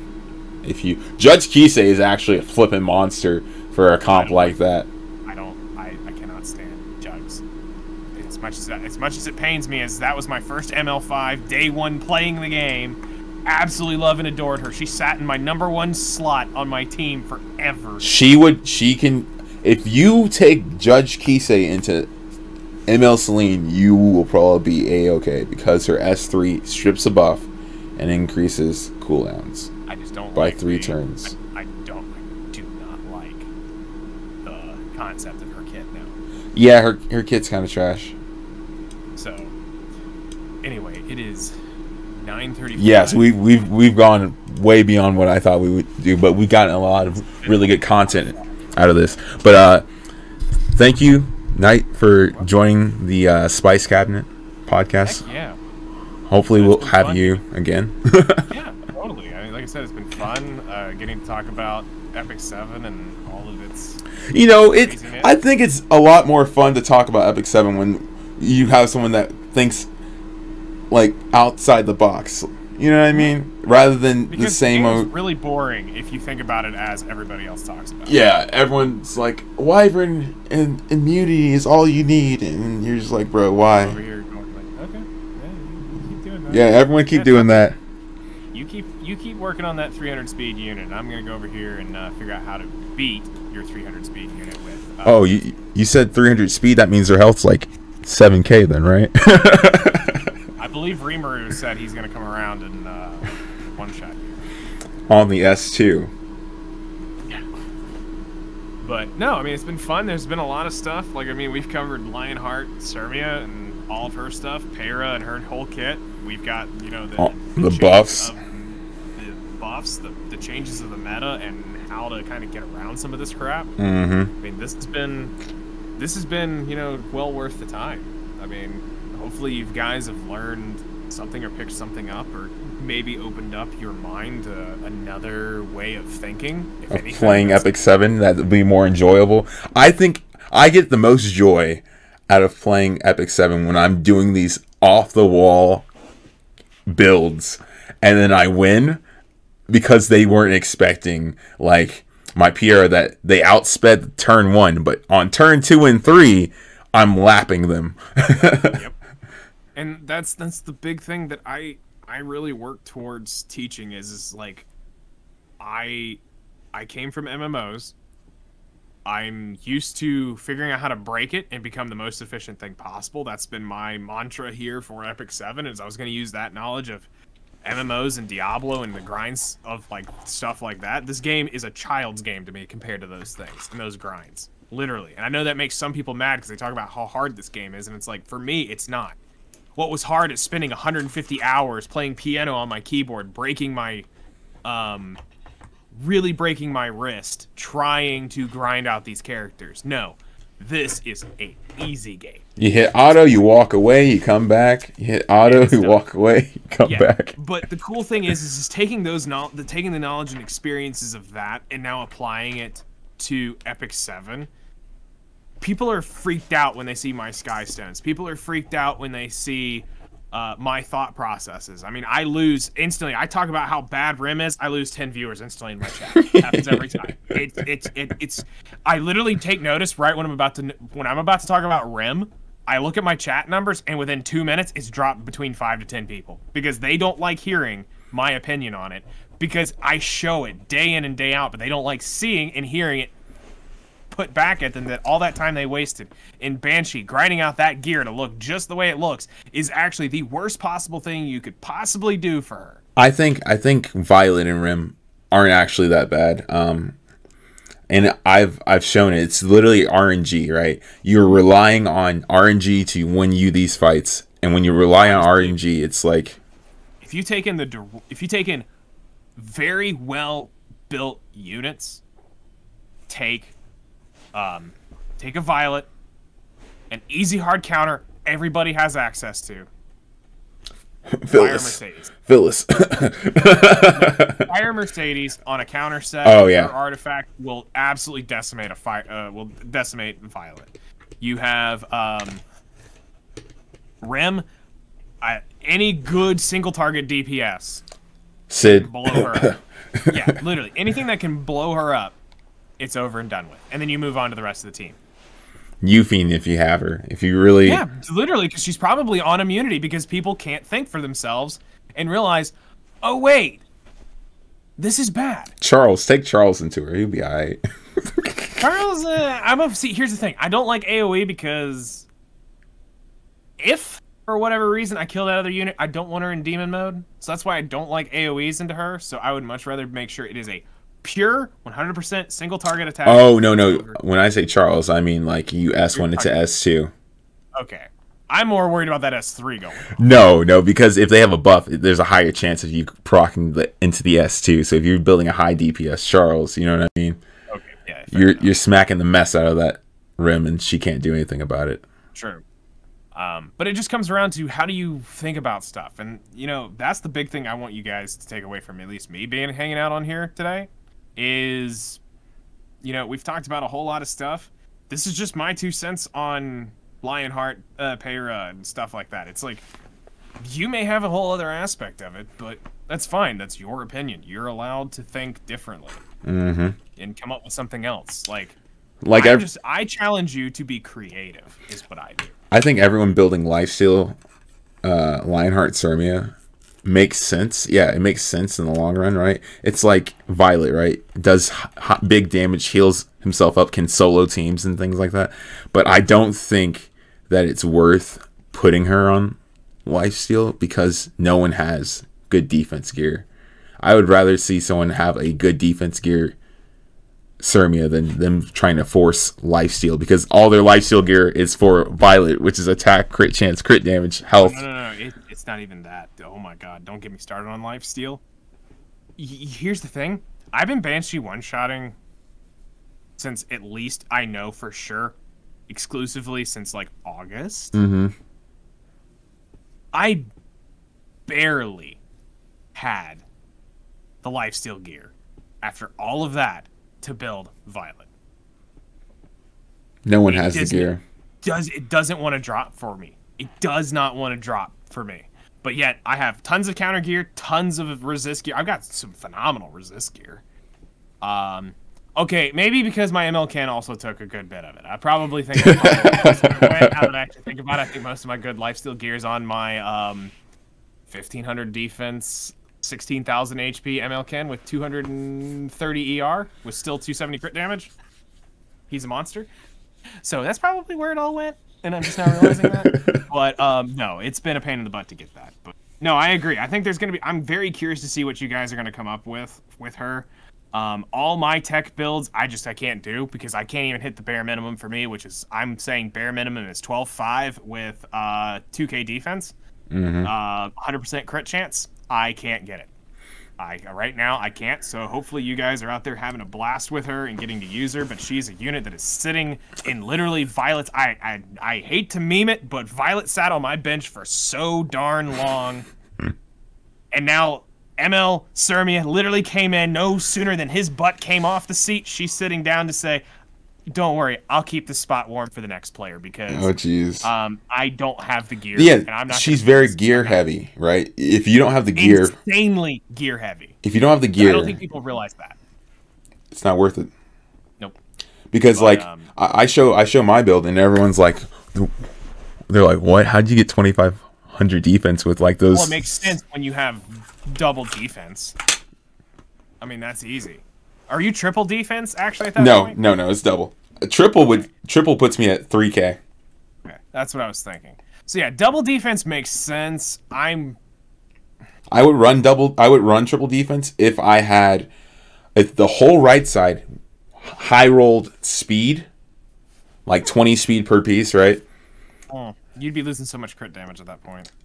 With crit, the only substats on the right side would at that point have to be crit chance, crit damage, speed, and health as the substats for all the right side gear, and the left side would be the remainder of whatever I needed, right? If I can still hit 220 crit damage with that kind of build, too low for me. I'm looking at 250 men crit damage. Well, no, and that's where I'm gonna cheese the rest of the crit damage with Draco. That's why I was saying 220 as the min. Okay, yeah, I can see if you're trying to go the Draco plate tech, but I'm thinking honestly, if I'm looking at artifacts for her, Listen, man, 3K defense though with 250 crit damage. You ain't wrong.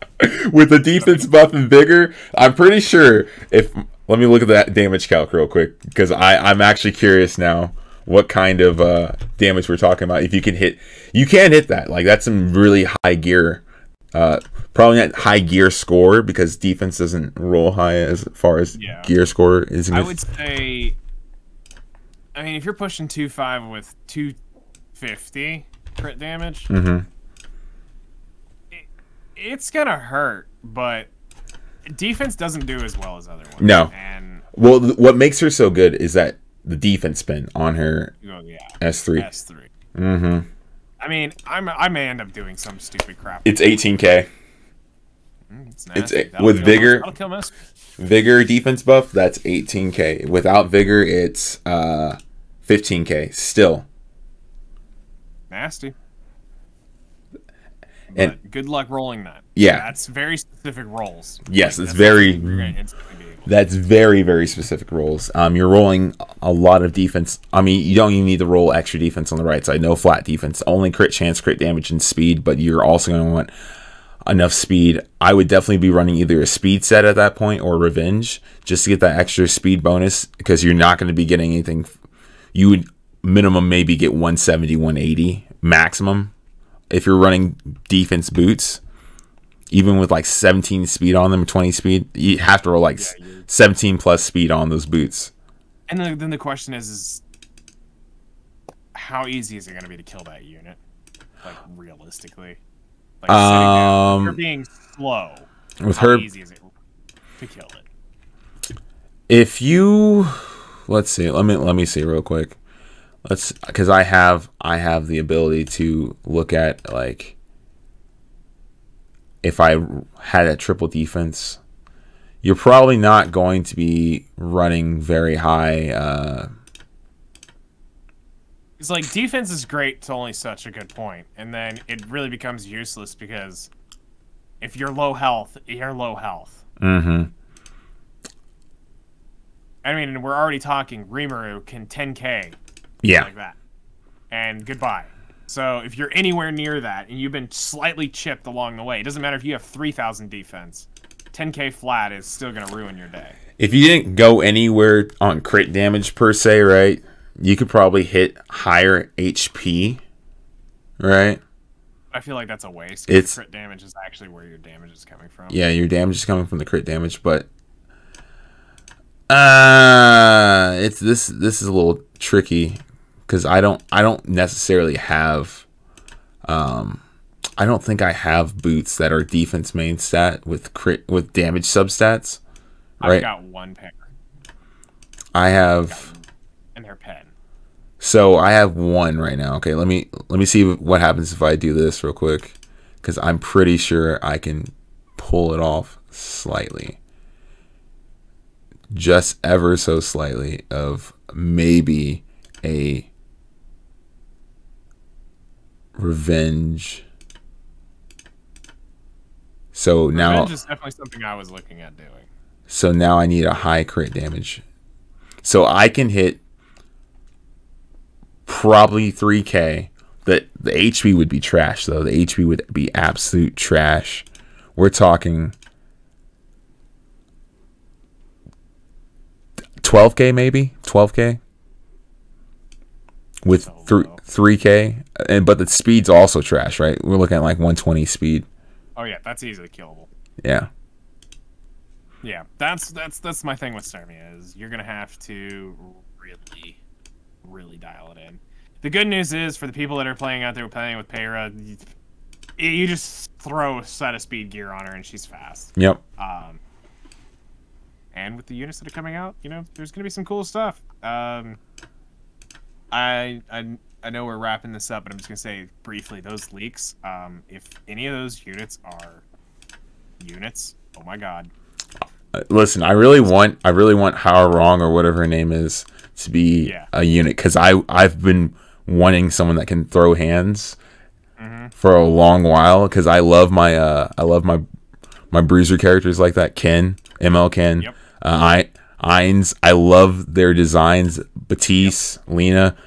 I love how their design is. I love their kits typically.